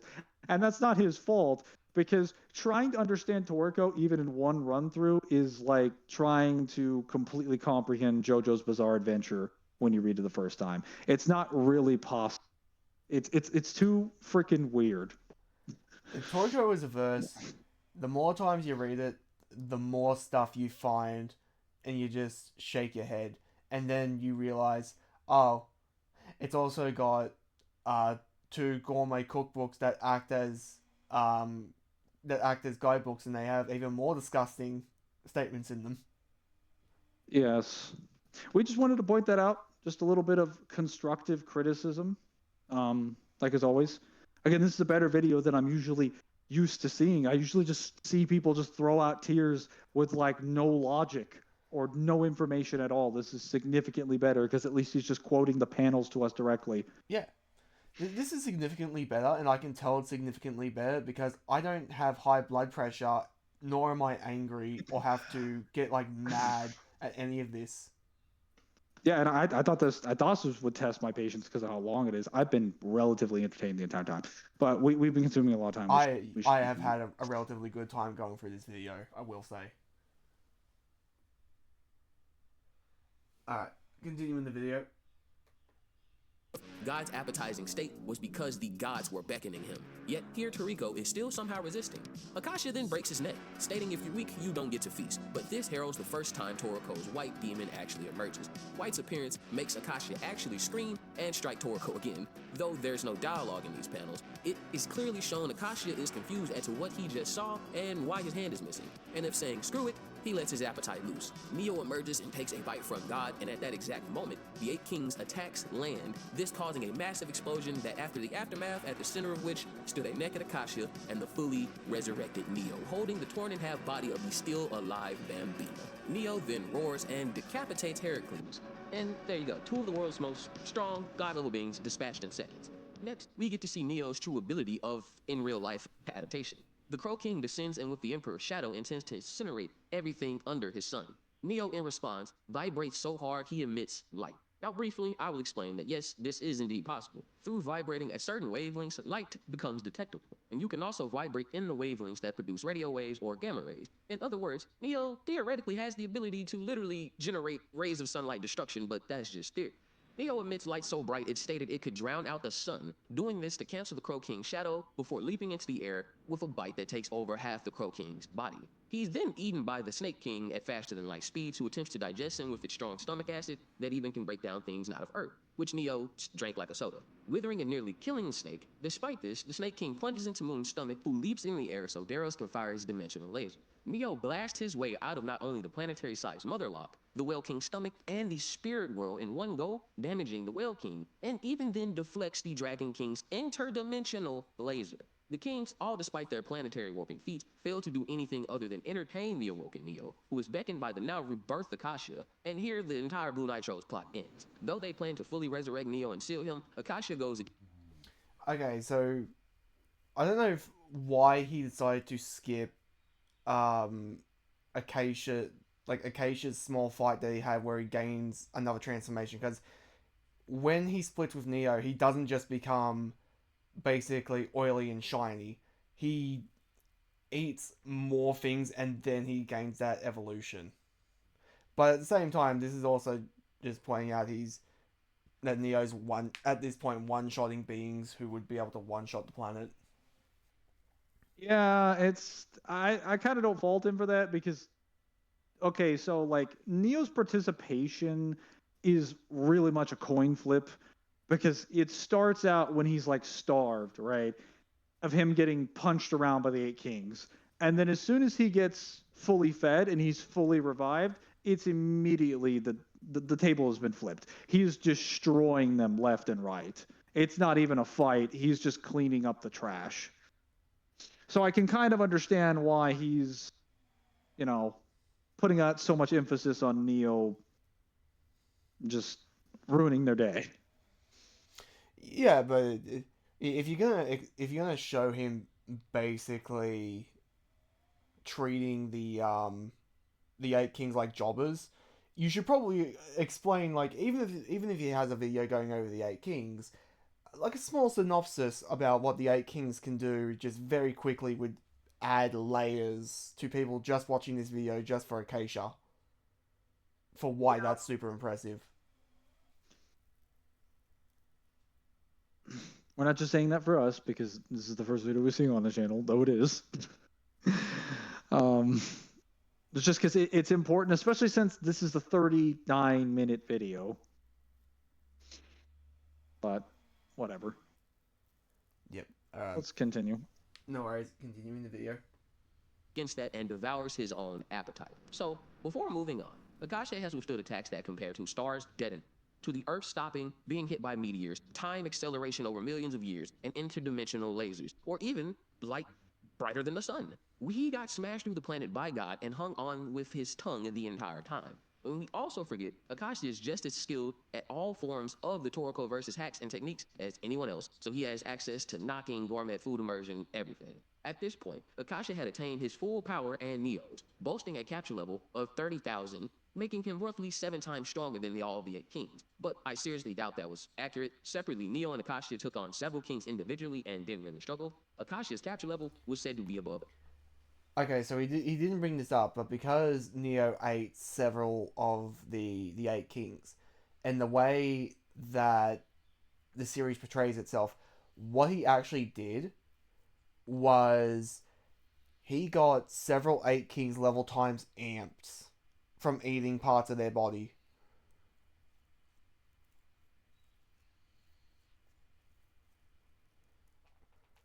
Still with us, Mangler? Oh, I was muted. He does recognize that the capture level is probably not accurate of a proper multiplier, because if it would, it wouldn't really make any sense. Plus, even by calculations, like there's no way, with the highest multipliers being, tens of thousands, that it could probably represent the sheer amount of power that something actually has, especially since there are multiple times where capture are not actually based on like power. You just have things based on like how much danger it presents. It's kind of like power levels from Dragon Ball. Like they're just kind of there, though. Unlike power levels, they can be reminiscent of like other factors. Like Kyle said, if you're eating each of the 8 kings, you'd be getting amps from each of them individually.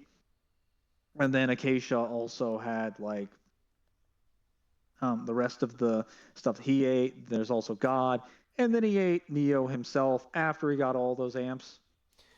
So just to put Not that to in, mention, Acacia came back after evolving and restoring himself to his peak, and then he did all that evolving again.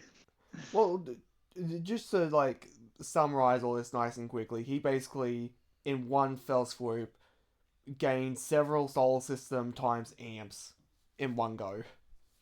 Yeah, it's also why like I've said before, like if this guy decides for whatever reason, because he keeps bringing up the faster than light statements, if he decides to put them somewhere in the star level range, considering what he said, I would be baffled. I would be confused. Yeah. Because there are direct statements that explain to you how like the actual planet works and how much energy it produces, which I will quote later because I actually have the physical Toriko manga here, so I can bring it up when necessary. Yes. Anyway, we can continue. Continuing. 8,000, and Neo's at 22,000. Neo alone would have been enough to wipe out the Earth and the surrounding solar system and galaxy and, well, eventually, universe. So I think they were a little understated with the power levels, but just like Dragon Ball Z, it seems that capture levels stopped mattering towards the end. One thing I want to mention is how Pear states that Acacia couldn't contain the force of his appetite. And Acacia countered by saying Pear was the one who told him by eating the planet's full course, he could change the outcome. But Acacia also mentions something called the true full course, something only he knows the location of. And this is something we didn't really get an answer to, but I can only speculate it was either another planet's full course, the universe's true full course, or the food origin place that was mentioned to be the birthplace of the gourmet gods, but we'll get to that. Next, Acacia announces that by simply transforming, he's released an attack that will devour the entire planet and remove all remaining obstacles at once. This being snuffed out by the timely arrival of Midoriya, and with the biggest Emperor ring in the series appearing, the true final battle begins. Now, as you've noticed, we do get some rather confusing dialogue about Froze's death and Joey's origin, but Acacia simply pushes it to the side by reaffirming he simply used Froze for her immense food luck and talent as a chef.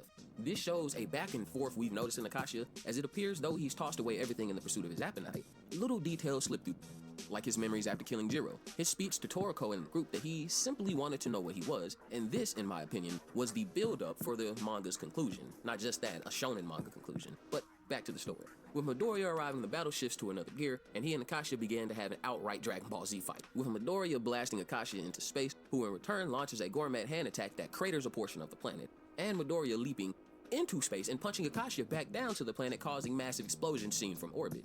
Even after this, Acacia only relishes that Midoriya's attacks hit appropriately, harder than the 8 Kings, but clearly not enough. While Midoriya is distracted by Joey, Acacia tries to sucker punch him only to get decked by a newly evolved Toriko, and Acacia is still recovering in time to knock Joey before they could die, and once again, we'll come back to Joey.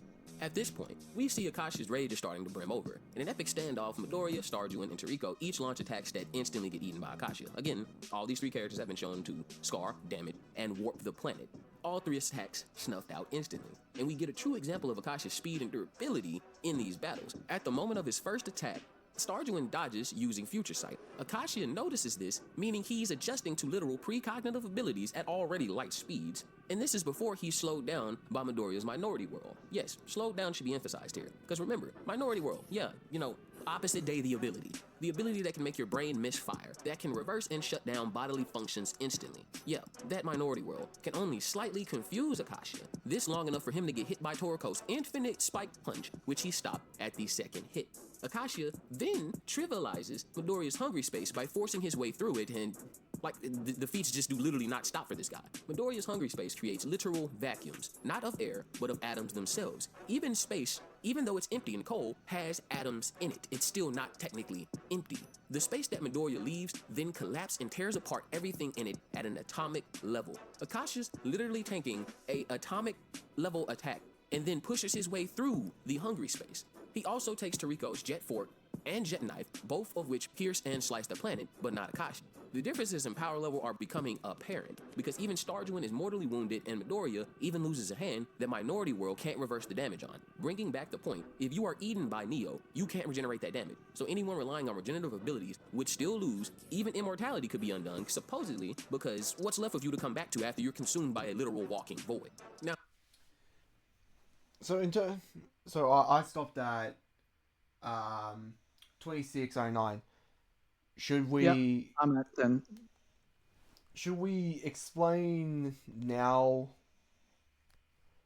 why that's kind of more important and why that Neo eating you kind of messes with healing factors and stuff like that? You kind of already explained it. It's just like when you eat them, what he eats doesn't come back. I guess so. He treats Neo as a void. And I'm not going to say that's entirely wrong in the sense that when you think of Neo's stomach, you should think of it as a separate space. If you get consumed by it, right, you are sending those things to another space entirely. However, it is pointed out that even with like Minority World, can't bring it back. So what we kind of find out when we see, the what's in Neo's like actual space and the things that have been eaten by Neo, what we discover is that because it connects partially to the gourmet spirit world, what Neo actually does is that he basically sends you to that dimension of like no concept of time, space, gravity, etc. So when he's consuming you, he's eating like a piece of your soul and sending it to that space. The reason why you're not regenerating is because he's eating essentially your appetite itself. Because the soul and the appetite are connected to one another intrinsically. We're talking about something that is the abstract. Just as gourmet energy is the energy that fuels gourmet matter itself, appetite energy is the conceptual like embodiment of it. It is the actual idea of gourmet energy. And gourmet energy is just simply, and gourmet matter is the physical representation of that in the universe under scientific laws. So if I were to eat your soul and your gourmet energy, or eat your soul and your appetite energy, which he would be doing when he eats Medora's hand, the reason why Minority World doesn't work is because that portion of his soul that's there with his hand is gone now, forever. It's been transported to another space. All Minority World does is reverse the atoms in like the physical universe. It can't change something like that. It can't change what's not there. It can't change what's not there, and it technically doesn't affect the soul. It just affects the physical reality to such an absurd extent, it doesn't have to. But, that's why someone like Neo exists, because Neo is the example of like, okay, I'm a counter to your ability. Get cucked. Like, what are you going to do? And, yeah, I mean, the best way to explain... The best way to explain Neo is he is the anti-Toriko verse. He's basically the counter to every hacks in the verse. Yeah, I would also point out that when he brought up like beyond light speed cognition again. I don't know why he doesn't just. We're already past the Starjune fight. Why doesn't he bring up the statement from Starjune where it points out that Starjune can see events even if they're hundreds of millions of light years away?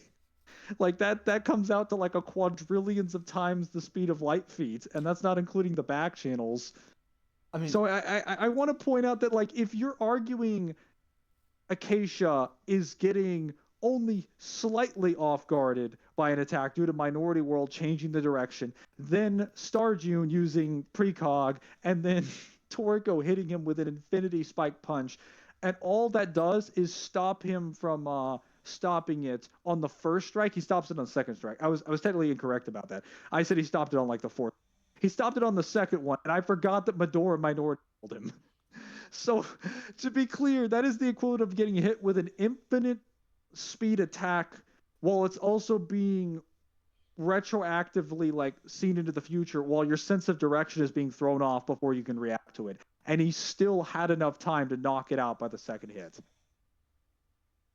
I I think just putting it at above light speed is kind of silly. Probably not accurate. Well, that's also not going over the fact that at this point, people seem to forget that air gives Toriko an absurd reaction feat, where once he eats air, he can see into the very depths of space. Oh yeah, he's able to see. He's literally able to see things that are further outside the solar system with his precise eyesight. Like he literally has. I don't want to say X-ray vision, but he has like vision similar to a lot of the feats that like pre-Crisis Superman shows, where he can see into outer space and see objects clearly. It's like bro, I want to point out that like the distance that it takes for an object to travel like light speed is just like the surface of the moon to the surface of the earth in roughly like a second. If you can see all the way past the solar system, you are already like thousands of times faster than the speed of light. Bare minimum. You are so much faster than the speed of light that like you should be leaving light behind in the dust. It should be moving like a turtle from your perspective. Just want to point that out, that it's a lot more absurdly more impressive than he makes it sound, even though it is very impressive. Also, when he mentions the hungry space thing, it is true. Hungry space does eat the atoms of space, and that is impressive that he's surviving that. But he kind of makes it sound like it's a durability feat and an endurance feat. It's that, and it's also just a resistance one because it doesn't completely tear away all the atoms of his body. And I wouldn't assume Medora's slowing down the attack either. He's trapped him in the hungry space. And from what we know of hungry space, he has no reason to have it nibble at him one part at a time. It should just completely devour him all at once, like it did with Ichiru's that is his intention. He wants to kill him, and keep in mind, this is actually the only fight in the series where Medora is bloodlusted. Because one thing he doesn't mention is that Acacia, right before he does this, he asks, like, what was the truth about what happened to Froes? You basically worked her to death, didn't you? And he's like, well, it's actually a little bit more complicated than that. She was technically pregnant with my child at the time. And then he later goes on to explain to Medora, that's like, although Medora, you should know that she was always a good wife to me when she came home. She always made sure to give me plenty of kisses. And the way he explains it, he implies their relationship isn't that important to him, and that he kind of treated her like a woman to have sex with. That he didn't treat her as his wife. A slave. He treated her like a piece of meat. Basically, something to cook my meals and to warm my bed.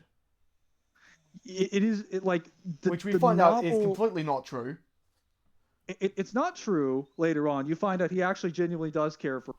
But he's kind of in a moment where he is so committed to the bit of doing his goals that he is locked in to that mindset, and he has to be broken out of it at the end of the series.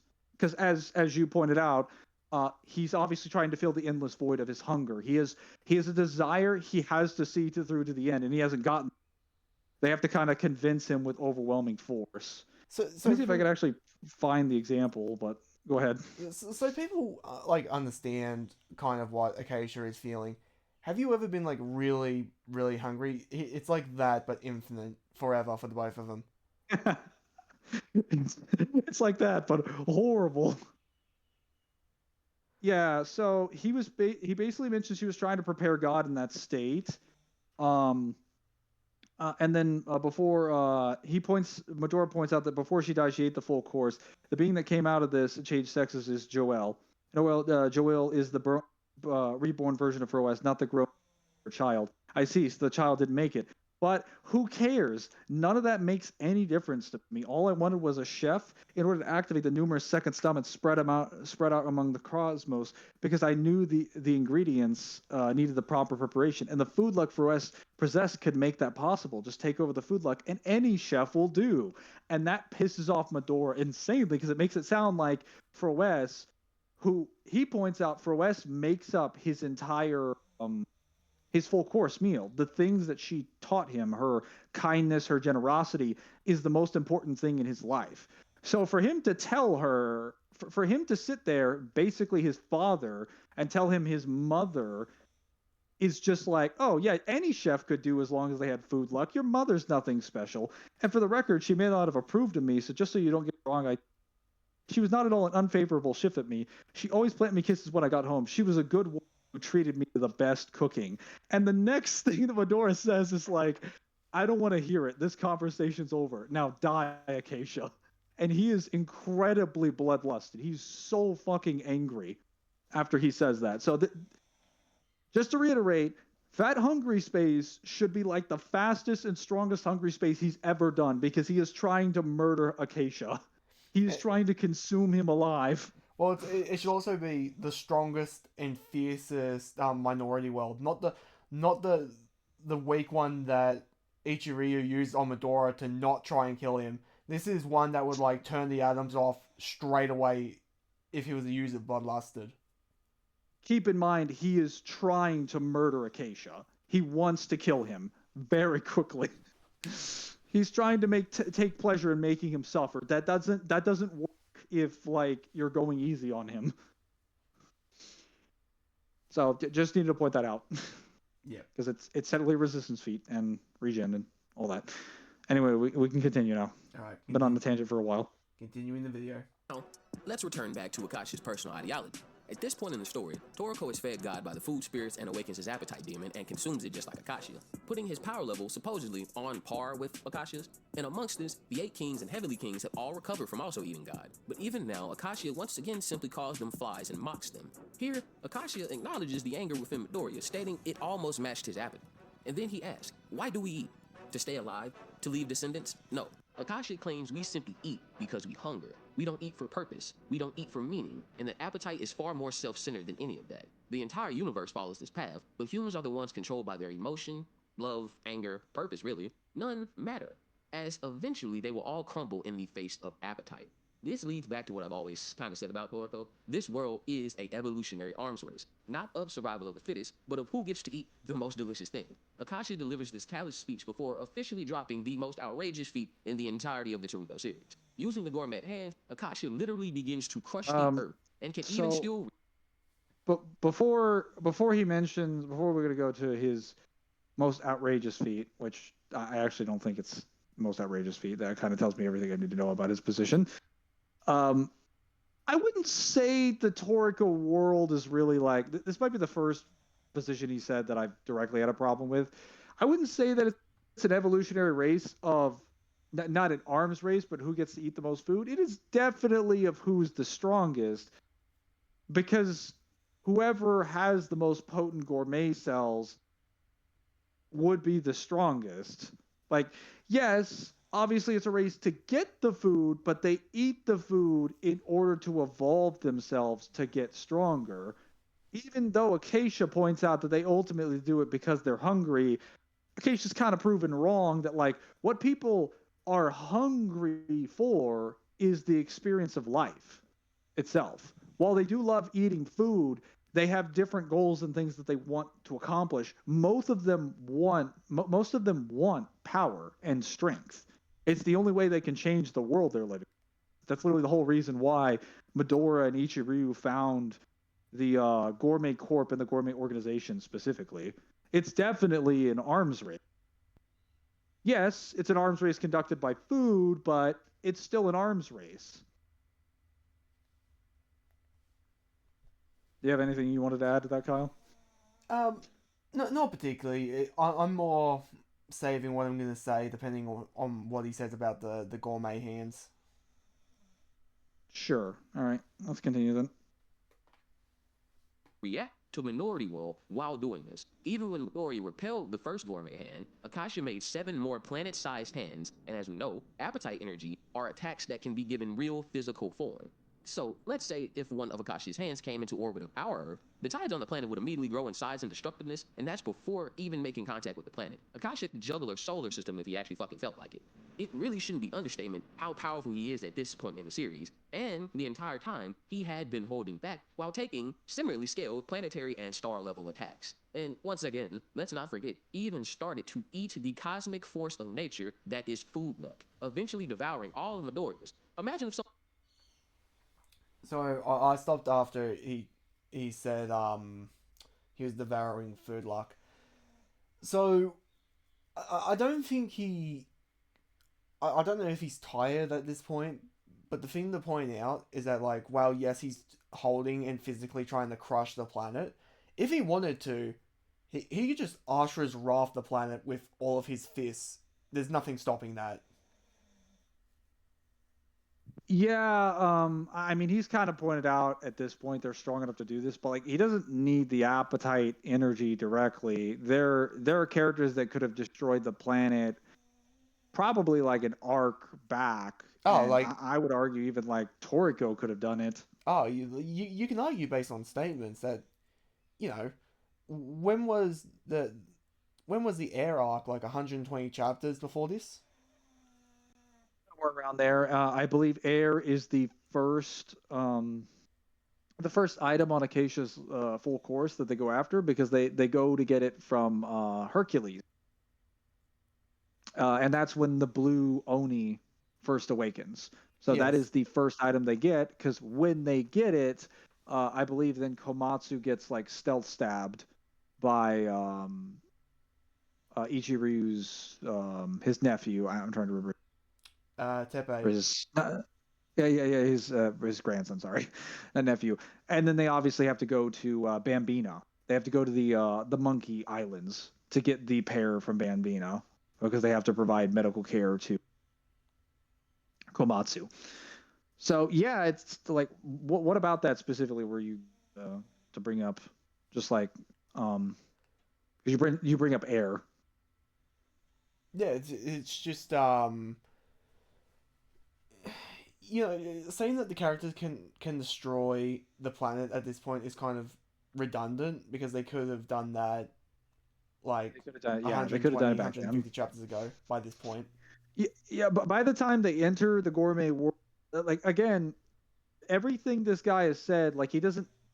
So I noticed that he doesn't bring up the idea of the Toriko world being bigger, even though he acknowledges that their attacks are like in the star level, large planetary star level to like The solar system range, the depending on. highest he has said is that it's a Jupiter-sized planet.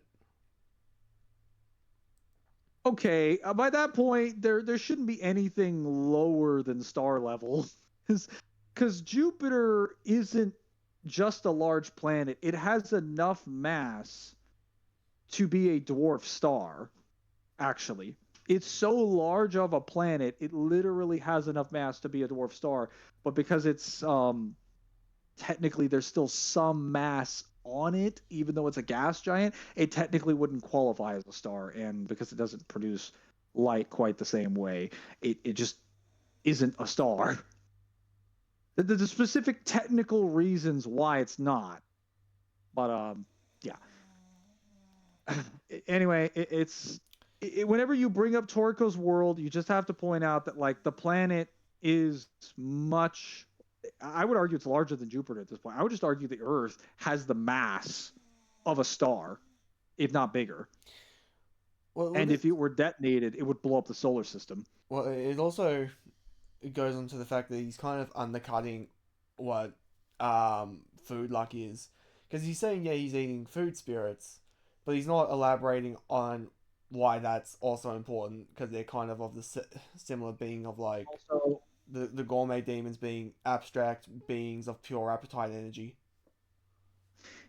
he also didn't really explain that he had all of these other abilities. Like Acacia's mastered all the abilities at this point. He's got knocking, he's got food honor in this, and presumably got instinct in the ultimate routine, even though he doesn't bring those up. He martial He artist. brings up some And of he the, doesn't. he He brings up doesn't. some It of just, those.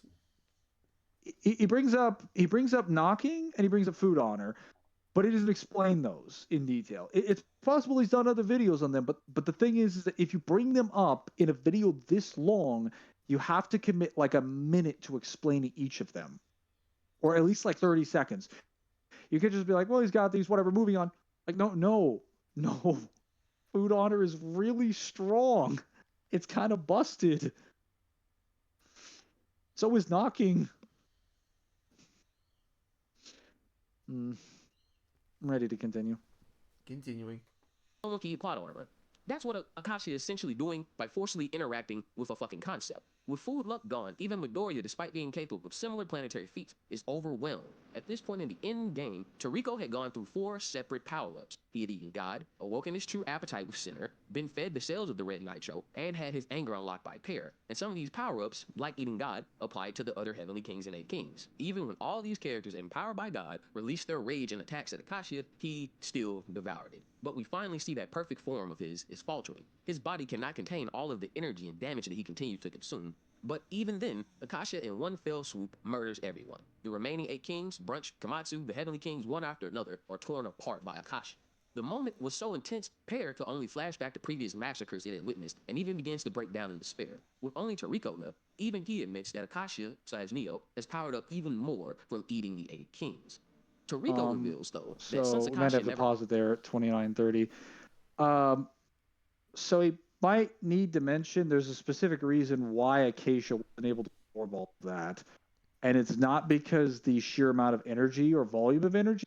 It's specifically pointed out that it's because of Neo. So they explain in the panels that there is specifically something that Neo, like, so the reason why Neo can eat absolutely anything is because he has an appetite for everything. But there is one thing that Neo absolutely despises eating, and he hates eating it, and it destroys his appetite. And that is anger and hatred. It tastes like, because Neo, you have to understand, he eats everything down to like the last drop, even the atoms of something. So he can taste the cellular like chemicals of something, the compounds. And that's why one of the reasons why he eats things and loves eating people that I'm cause sorry to cut fear. you off, but just the way you said that just reminds me of how Castiel talks about eating peanut butter. No, it's the same way. Like they explain in Neo's backstory, one of the reasons why he hunted down a bunch of animals was because he could basically taste the chemical sensations and smell the chemical sensations in their brain from them experiencing fear. And it smelled interesting. And then when he tasted it, it tasted even more delicious than the smell. So he was like, I want that. I want to cause fear. It wasn't him being like evil. He just loved the taste of it. So why that matters is that when they explain this to him, because one of the, I believe it's Pear or whatever, one of the blue nitros, because all the nitros are basically named after a piece of Acacia's full course, they actually go over and give Toriko the anger, because they tell him like the one specific thing that Neo can't consume is anger.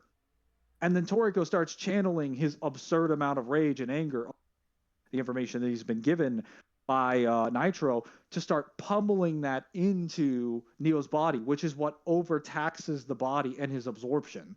That's why Acacia transformed looks different, and why he gets bloated and then eventually spits everything up. It's because they overworked his physiology, but that only worked because of a very hyper-specific compound being fed into him. He was consuming literally everything up until that point. I just want to point that out because it wasn't anything to do with the sheer amount of power or anything. It was only because of a specific property of a specific attack being thrown at him. Just to clarify. Yeah. Continuing the video. had a true full course, Neo is slowly consuming his consciousness. Yet, Acacia still remains in control, striking Toriko with a continental-sized gourmet punch and raining down a dozen more planet-sized fists once again. But of course, everyone, this is a shonen anime. The villains don't win and have to be always ridden out of danger. Food luck, aka the food spirits, blessed Toriko. They restored his body and averted Acacia's planet-killing punches, along while saving everyone. The food spirits restore Toriko's body and avert Acacia's planet-killing punches. And at this very moment, Toriko unleashes his full course of attacks, blow after blow, each shaking the already crumbling earth, and still, Acacia doesn't falter. He begins devouring all of the remaining food luck in the world, stating that his appetite has no limits. Acacia truly proving to be the final in-game boss, until the emergence of, once again, Toriko's strongest demon. White emerges, and immediately, Acacia notices that his cells, the great Neo cells, for the first time ever, are yielding. And with a look of final acknowledgement between Toriko and Acacia, Neo and Acacia are one-shotted by White. Toriko actually expresses sadness at this, and that odd side of Acacia we've seen the whole time finally speaks the truth. Appetites aren't good or evil despite their host and despite their actions sometimes. Acacia knew Toriko couldn't hate Neo, so as he put it, he, a foolish human, had to fan the flames of... Acacia actually chased ingredient after ingredient because he wanted to satisfy Neo, hoping that if he could find what it took, he could figure out how to bring back the Blue Universe and pair his friends and save the Blue Nitro. And finally, his eldest son, Achiryu. Now, we learn that the key flavor Acacia was mentioning, the flavor that could satisfy Neo, was actually love, but they thought it was hate. All the time, hatred or anger was the flavor Neo actually could not stand. Acacia wanted his eldest son to gather all his hatred and kill him and Neo. And in that moment, we learned that Achiryu couldn't bring himself to do it. This is likely why, as we've been talking about, Acacia disappeared into legend after this. He either chose seclusion or went back to the Blue Nitro to further awaken Neo and wait for someone who could kill him or ultimately satisfy the appetite.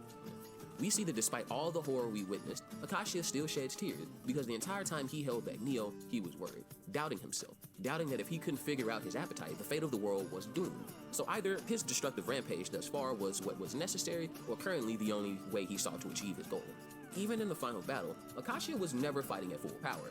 As it was mentioned earlier, nothing truly stopped him from creating planet-sized hands. Even Midoriya's and Toriko's attacks only really agitated him, and Midoriya realized this when Acacia appeared to have knocked Joe's body. He actually killed them, because he didn't want Midoriya to be the one to destroy Froge's body. Now, despite his defeat and our hero's victory, the Earth is still crumbling from the battles, and with some spirit assistance from Grandpa Jiro at the center of the Earth, Teppa successfully knocks the planet and stops its fated detonation. With the destruction stopped, this causes a new problem. The Earth was the current holder of the cosmic baton of flavor. Shit. Hold on. I'm going back to the previous panel. 32...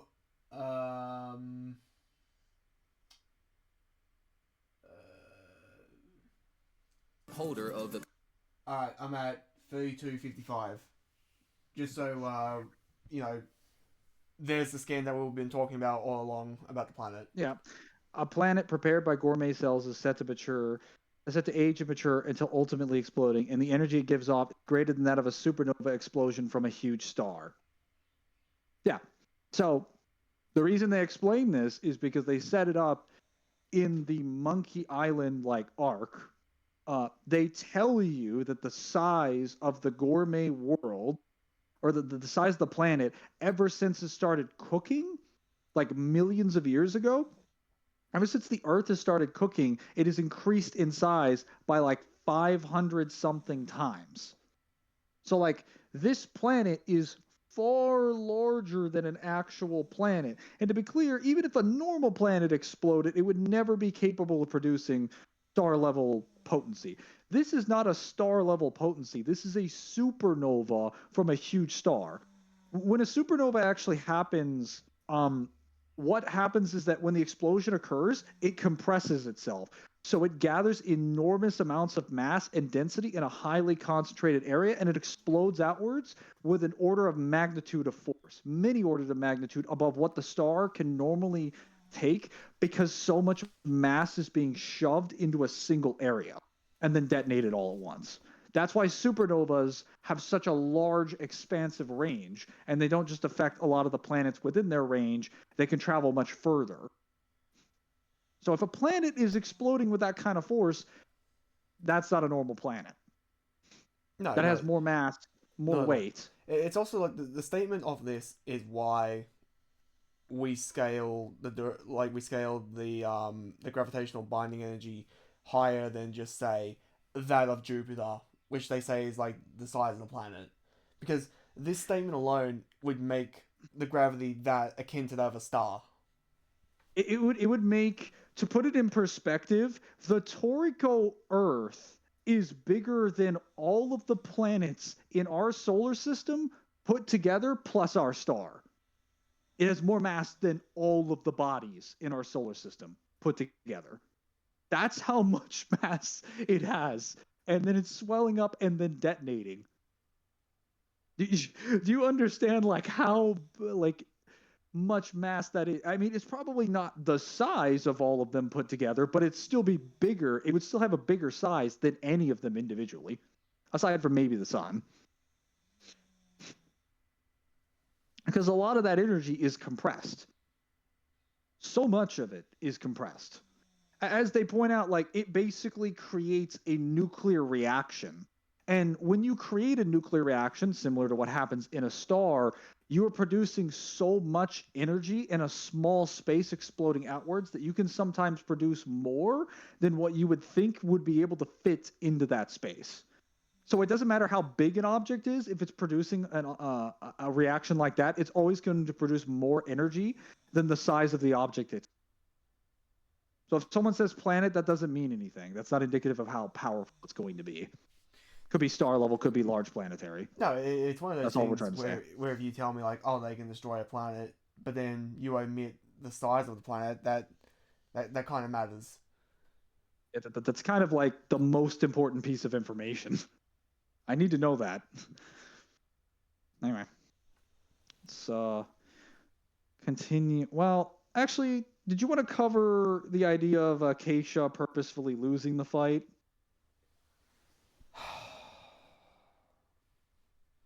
Because I think he says that. Yeah, he pretty much implies that Acacia threw the fight, which is not true. I don't believe that. I think the reason he's asserting that kill any of the characters. Well, here's the thing. I understand that for some of them, at some points, because Toriko does get one shot by the weaker versions of Acacia, and he has to get like multiple power-ups to even get up to his level. The problem, that's fair. The problem is that not wanting to win is not the same as going easy. Not wanting to win just means that like you're not putting your absolute hardest into it, which you could just argue he wasn't using knocking or the rest of his like techniques, or he wasn't using like his full scale abilities. Compressing the space over and over. It doesn't. So that just means that if you're like a hack stacked or technique stacked character, you're just not using all of your abilities at your disposal. If I punch you, your body should still be the same durability. You wouldn't be like weaker. I'm not saying that this is what he's going to argue, but what I'm pointing out is that this is what this kind of like reasoning would lead to. So I want to see where he puts this by the end of the video, because if I see some star level scaling, anything lower than solar system, I'm gonna be a little bit confused. Say the least. All right. We're almost there. Yep. Cosmic baton of flavor.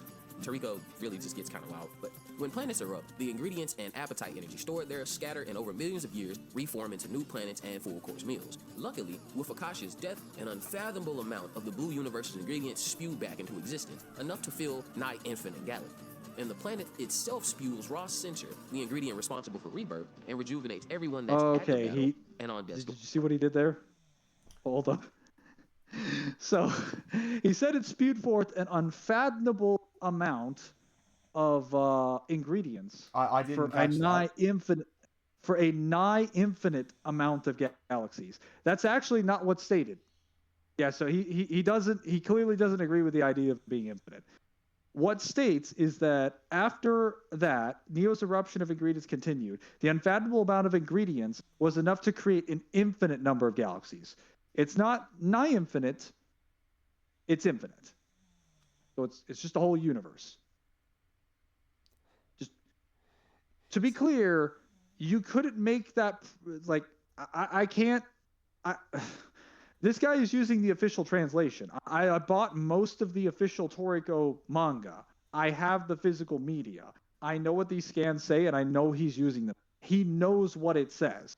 If he made this, this is an edited video. Well, I've seen the scans that he has, and all of his scans have the official translation and stuff on them. Yeah, yes, they've all been correct. He says nigh infinite. That's wrong. You're either lying or you mistakenly somehow read it, because you've quoted almost everything verbatim.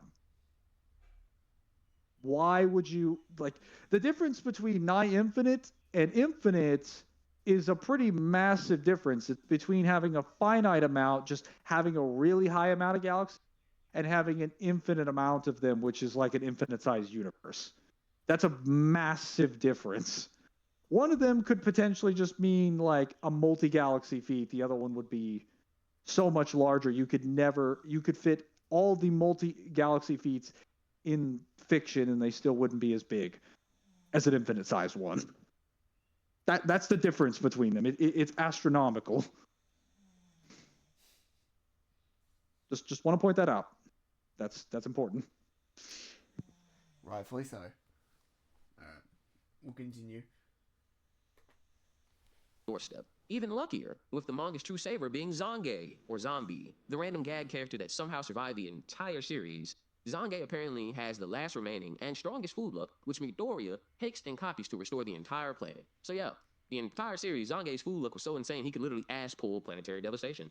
And after the stream of ingredients and life stock from Neo, the only thing left was his original scrawny form. And after hundreds of millions of years of having things taken from him, Toriko offers Neo a piece of God, but more importantly, he offered Neo its first experience of anyone ever sharing with him. And wrapping up, because this video is long enough as is, Neo gets redeemed, even having to see at Toriko's wedding with Ren, even though he's killed several of his friends. But as everyone knows, it's revealed that Acacia and his family were all reincarnated versions of gourmet gods. From the beginning of time, this family separation occurred in the gourmet Big Bang 13.7 billion years prior to our story, which split their energy into 5 different colored universes: black, white, red, green, and blue, all like Acacia's family, well, theorized. Now, at the end of the series, the scientists in Toriko would actually make a massive breakthrough. Thanks to the full course effects, they were able to gauge the aftermath of the gourmet Big Bang, and what they saw was what appeared to be massive beings sitting around a dining table like a planet. What they were sitting around was actually a galaxy with a diameter of 10 light years, something to give you a bit of a perspective of how large the Toriko gods truly are. This, along with the confirmation of planetary cookware, means there are countless other galaxies filled with other planetary courses, other planets ruled by beings like the 8 Kings, and an infinite amount of ingredients to find and continue to level up. So Toriko ends with our protagonist setting off to the stars, with the group's first encounter being a literally gigantic planet-sized space typhon that Toriko declares will be their first ingredient. And with gratitude for all the beautiful moments and delicious chapters, the Toriko manga comes to an end. So, yeah, wild ride, everybody. If you couldn't tell, even with me summarizing the story, the end of Toriko is overloaded with action and fast-paced information dumps the floor, turning into, in my opinion, a Dragon Ball Z-esque slugfest with a typical shonen. And the moment Don Slime detonated the star, the series should... I've just paused it. Trying to compare it to a Dragon Ball slugfest with a shonen ending is a bit disrespectful.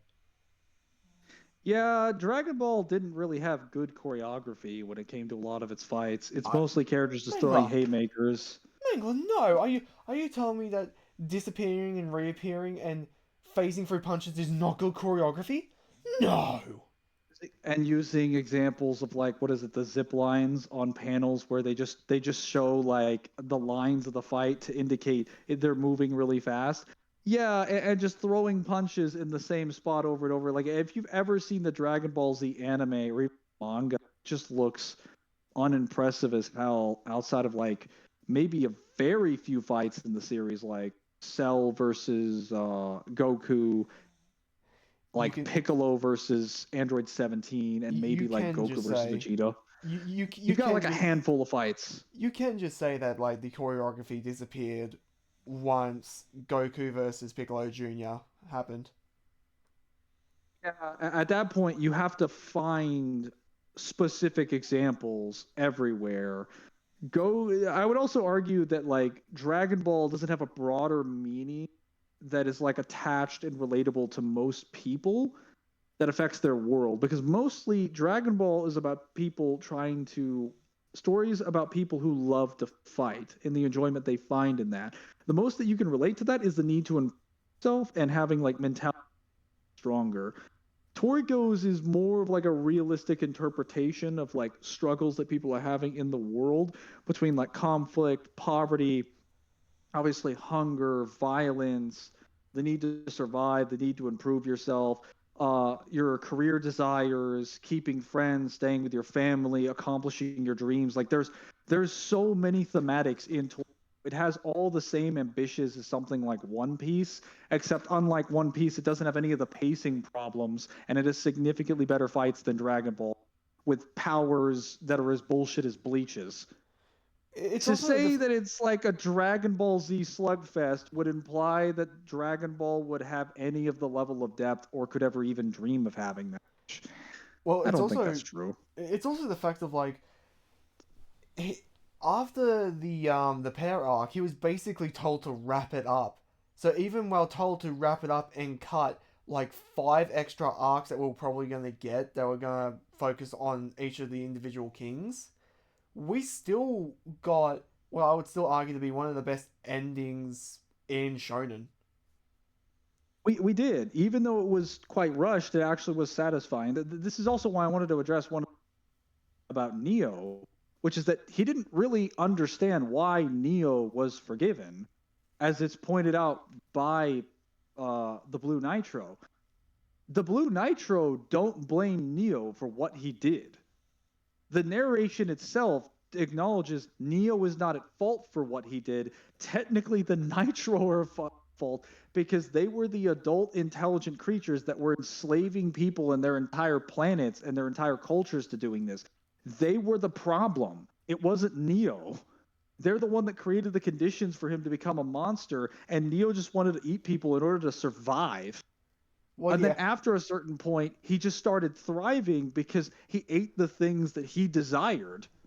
You could say he didn't he was care left about people, unchecked but like because he never got he was food. left he never got food, and he was never treated with any level of kindness or respect by a bunch of people that wanted to enslave him and use him as a and left him behind because he wasn't even worth keeping as a slave. The Like it Neo's entire arc is a mis a mistreated creature that just wanted to be accepted, that just wanted to sit around the table and eat with friends. Kind of like the entire premise of the series, that food brings people together. I would actually argue he had a lot more common, ironically, Majin Buu from the Fat Buu from Dragon Ball, in that he has a specific, he's a very docile, like sort of eldritch abomination that just wants like this peaceful, happy life of eating things and playing with people, but is constantly used as a weapon or this natural disaster to accomplish people's goals, and all at once is just food. It doesn't even want to cause suffering. It's just kind of been pushed into that life by the people around it that keep making terrible decisions. I'm not gonna fault him for thinking it is weird that they sit around at the table, but like, I mean, if we're gonna say that, like, isn't it also weird that Medora is there, considering Medora killed Ichiryu and like life wiped a good chunk of the planet?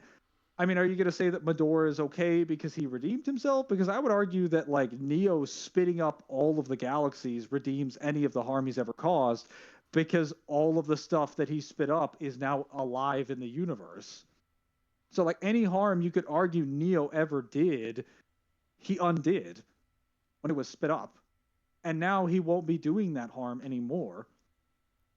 So I don't think he's really any different than Medora in that regard. No, like, if you can't figure out a way of why they accept Neo, and that baffles you, it should also baffle you that they accept like Fat Boo. Or a number of other characters in this, but Oh, yeah. geez, just like all the other arc villains that just didn't become part of the main roster. Yeah. Alright, continuing the video. have been wrapping up, but in my opinion, not a single character displayed a single feat that could have challenged that for another 100 chat. No one actually produced a visible star level feat outside of Don Slime, unless we want. Okay. So, 3608. He's trying to say that none of the characters should compare to Don Slime until like near the very end because they're never shown to be on that level. But any of the characters that can threaten the planet are on that level. Yeah, so to be clear, the Don Slime feat is only impressive by the merits of what information he gives on the panel, which is to say, a star level attack that has a range of 5 light years, which you could count to, I think, be like either star level or large star level. That's it. That's all the information you have. If you go by what we know about the 8 Kings, you have to specifically take all the statements that the red nitro give about the size of the planet. You have to take the statements about the gravity. You have to take the statements about like the mass. You don't have the supernova statement yet, because that comes later, to be fair, but you still have the statements about the mass of the planet and it being cooked. You know the nitro have been doing this. So you should know at this point that any feat of detonating or destroying this world would already be somewhere in the star level range. So even if they didn't produce a star level explosion, it wouldn't matter that he did it, because you would assume any character in that range can already do feats that are well beyond that of a planet or even a large planet. So his feat shouldn't be impressive. No, not at all. Alright. Obviously, I love it, you guys love it, but quite frankly, the ending of Toriko lacks a lot of the detail that made the series great in the first place. From direct scaling and sheer volume of numbers presented in the character feats, or the in-depth exploration of ecosystems, the animals within it, and real-life cooking facts that were offered in the series counterparts. We never actually fully saw awakened demons from anyone outside of Toriko and Acacia. Okay, so just pausing again at 3632. That's not the author's fault. You would have gotten that if it wasn't for the fact that he was rushed. Yeah. Then, I mean, I'm not actually sure, like, what... I thought we were watching a video about how powerful Acacia has been, not his entire backstory. Well, it's also like, if we're going to bring up, like, the series faltered near the end because it stopped being about cooking, it's like, it stopped being about cooking, like, after the Regal Mammoth arc. I would disagree. It's always been about cooking, because the entire plot of the manga is cooking the planets. That's literally what it is. They're like, when you're going to get Acacia's full course during the Gourmet World, they have to prepare each of the courses in an intricate way, and they also had to prepare God. Like, it never stopped being about cooking. What is he talking about? I mean, that's fair. You literally have an entire arc where the chefs go into the spirit world to literally cook another. They go to the millennia. afterlife to cook souls. Like, what in the world? What do you mean this isn't about food? That they were like, listen, guys, we need to eat something that's so... We need to eat something that's so potent it could allow us to acknowledge anything in the universe as food and then digest it. I'm like, what the fuck? That's so dumb. If that isn't an endorsement of this manga is about eating, I don't know what it is. Because name me a single manga that has acknowledged you can eat everything in the universe, because everything in the can be considered food. You won't find a manga that does that. You won't. You'll maybe find characters in a series that could consume them with absorptive abilities, but it won't, because the entire series is about eating things. I doubt that. That's a good point. Ugh. Alright, minute and a half. Come on. Acacia, even though the other kings ate the same full course, Toriko did, and God. None of the demons got utilized. Even the final continents got little to no explanation, with their kings additionally having no effect on the story. It's said that apparently Shimakura was facing a lot of pressure to end the series, and ended up cutting a lot of ideas, or just speeding them up in general, and who knows what else, because the man was apparently always involved in sinister stuff. But yeah, that's it, guys. Toriko ends with a series-sized cliffhanger. If you've been following me through most of my time on YouTube, you've seen me slowly grind through this story with a little bit of a narrative twist, and it truly does suck ass to have to watch this amazing series collect dust on the shelf. Either way, though, it might not be the end. It's not like... Okay, so he basically doesn't generalize where he has Acacia at the very end. Um, but it doesn't suck because of how it ends. What it's doing is sequel baiting, just in case people wanted it. Which everybody wanted it. Let's be clear. Everybody wanted more Toriko. We still do. I still say that like if it got the bleach treatment for the gourmet world, it and they expanded upon all of the different like areas with all their different like kings. I reckon it would have some of the best like storytelling and fights in shonen, especially if they adapt like Fit, the Acacia fight properly. dude. If they did that, that would literally be them printing the second half of the manga and adding more detail. People would like they would eat that. Not to be comedic, but they would eat that up. They would eat that up. It would make them so much money. Yes, it would cost a lot of money to make, but like you would get so much in return. Torgo is very popular. If people are Um, saying like, oh, too much time has passed for Toriko to get another rerun and be popular in an anime, it's like bullshit. People still want Soul Eater. People still want Keikyo Hitman Reborn, which ended in like 2009, 2010, to get a people still wanted remake. people still wanted Bleach to get it, and we were begging it for a decade, and we got it. But overall, he doesn't actually go over where he puts them at the end. He just kind of puts the Don Slime thing up like it's something impressive, and then doesn't. So the funny thing is that he acknowledged that there was an infinite number of ingredients, but doesn't mention that the amount of galaxies fit up is that. If you acknowledge that Neo ate a galaxy, then you kind of have to point out, like, by the end of the series, he should be galaxy level because he ate a galaxy. Like, do you understand that? Like, okay, so to be clear, it's one thing if we're saying a star can be compressed. We've acknowledged a star can push energy into a small area, right? Most of the galaxies that he'd be eating would be so large they would be bigger than what his mouth can actually consume. So either A, Neo would have to swell himself to something bigger than the galaxy, at which point he'd be galaxy level, or he would have to eat the individual rims and the access of the galaxy itself, which he'd still be galaxy level. Well, it's like at that point he'd be an eldritch nightmare. Well, that's what I'm saying. He ate an infinite number of these things. Do you think they just decided to shrink themselves down to the side of like a thumbtack and just magically hop in his mouth?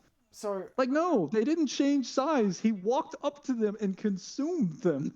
So what I can gather from the very end of this, of where he puts them, it sounds like God tier's a bare minimum, star level, no higher, and it sounds like vaguely over light speed. Yeah, if you were to just look at it that way, it doesn't seem that impressive. Well, let's be clear. This would be the strongest star level verse ever. if they're only star level. Oh man, that would suck to be scared to fight toward. But no, that's again with the statements that he provided on screen, you can get them much higher than the bare minimum of where they should be. Even characters that are just the disciples and the 8 kings should be solar system level by default. That should be the lowest they should be. With Acacia and the rest of them, they should be clearly like the lowest you can put them is Uni. You cannot put them any lower than Universal. He ate the Blue Zone universe.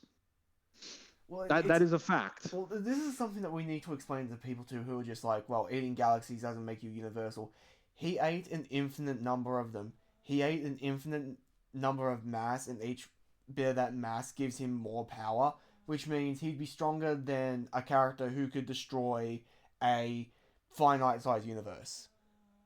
So the thing is that this guy already acknowledged at the beginning of the he already acknowledged this statement at the beginning that he ate the blue zone universe and that a universe is made up of trillions of galaxies, each which are made up of like billions of solar systems, and like billions and billions of stars.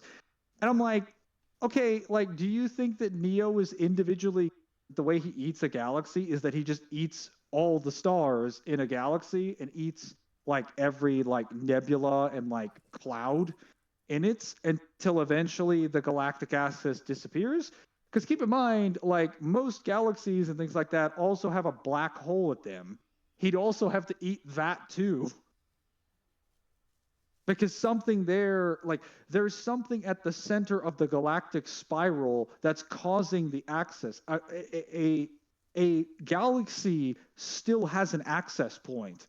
Things are rotating around it on a scale that's cosmic. So for you to get rid of the galaxy, you have to fuck with the gravity of the galaxy itself. You have to fuck with the axes. You have to disrupt it. And eating all the stars wouldn't be enough. I'm just pointing that out, and that's only if we were assuming that his greatest feat was just messing with one galaxy. He ate an infinite number of these in a finite period of time, and ate an entire universe. Yeah, so he's unique. There's no way around it. bottom line, like the high tiers, like I'd argue like Medora, Starjune, and Toriko as well as Acacia would be universal from massively faster than light plus to infinite to inaccessible speed depending on what you buy. But if you're going to buy what he shows, it's like vaguely over light speed and star level. Star level. Yeah, it's. And to be clear, like for Toriko and the rest of them, Toriko wouldn't even be star level until after he got the disgusting amount of power-ups, which is like wild. And that presumably would also not scale to the 8 Kings. Because I doubt he considers the 8 Kings there. He kind of just brushes them aside, except for like what is it? He kind of only considers the disciples to matter. And realistically, only Medora, because this guy seems to think that Medora is like stronger than Ichiryu or like Jiro. They're all kind of relative to each other. The only one that's actually confirmed to be objectively stronger is Ichiryu, and that's specifically because of Dawn Slime. But like, even then, that would also still mean that like most of the rest of them are still relative to him and Dawn Slime himself.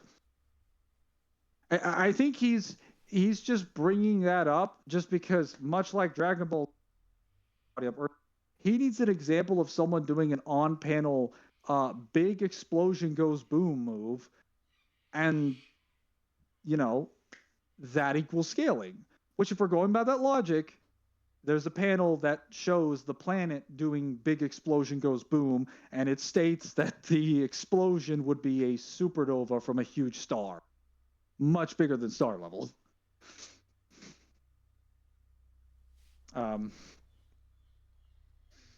Anyway, I think that's all we have to cover for this. I mean, that was fun. I mean, I don't have anything else to really add for this one.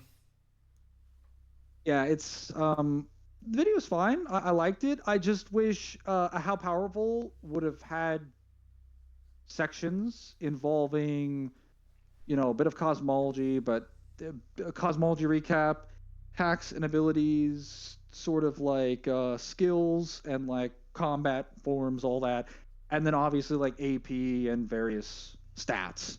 Yeah. We didn't really get any classification. No, we didn't. In fact, we never even got a point where he's like, "Listen, Acacia X tier with X speed and has."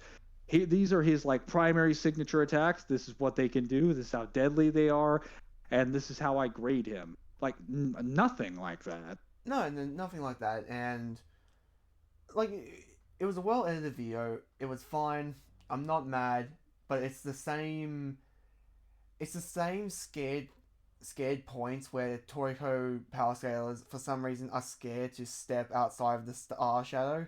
Just in case, like, Like, how badly has the versus community beaten this verse down where its fans don't want to either, like, they either want to walk around the infinite statements that are everywhere, or they just don't acknowledge them. Like, how badly has this verse been beaten before we got to I it? find that funny because even versus Battle Wiki accepts that they're not only solar, it accepts that Neo is like multi-galaxy. Oh, does it now? So it does. It doesn't accept that they're infinite, but it also accepts that they are MFTL at least to 1,000 times, and they accept Star June's range is like in the hundreds of like billions to like trillions or something of times. Despite like his actual precognition is fast. That's So like news. That's news to me because the last time I checked their page, they were still stuck at star level.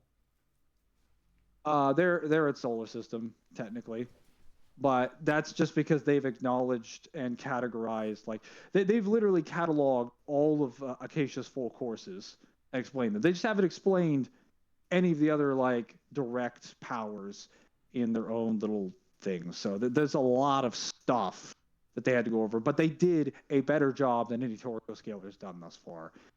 Although you are a bit correct, he's probably just a bit intimidated by like most people treating Toriko differently. Because realistically, if you were to put Toriko out there with a lot of shonen, Toriko would clean most of them out. Toriko is one of the few verses that actually has direct on-panel examples of not just infinite speed, but multiple different types of infinite speed of every type of variety. I mean, And it's not like the verse needs it, especially when it has everything from like doesn't need it. controlling atoms to subjective reality. It doesn't need it because you just need pretty fast finite speed and really good abilities and skills, which it does have. I'm just pointing out that pretty much seals the deal on most of its matchups. Because you pretty much need tier 2 characters to beat Toriko, but even most tier 2 characters struggle to get infinite speed. And you wouldn't be fighting those anyway because that's not the tier that Toriko's at. I'm just pointing out. There's a lot that Toriko has to offer. People need to not be intimidated and point out that it is absurdly strong for where it is. You just need to have the confidence to scale it accurately. That's all I'm saying. Other than that, I enjoyed the video. It's actually one of the few videos I have reacted to in the last couple of months that hasn't left me with high blood pressure and mad.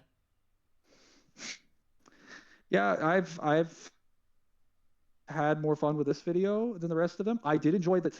I enjoyed all the character breakdown. I liked how he addressed Acacia's character and Neo's. I just thought I was coming here for more so like a power scaling take.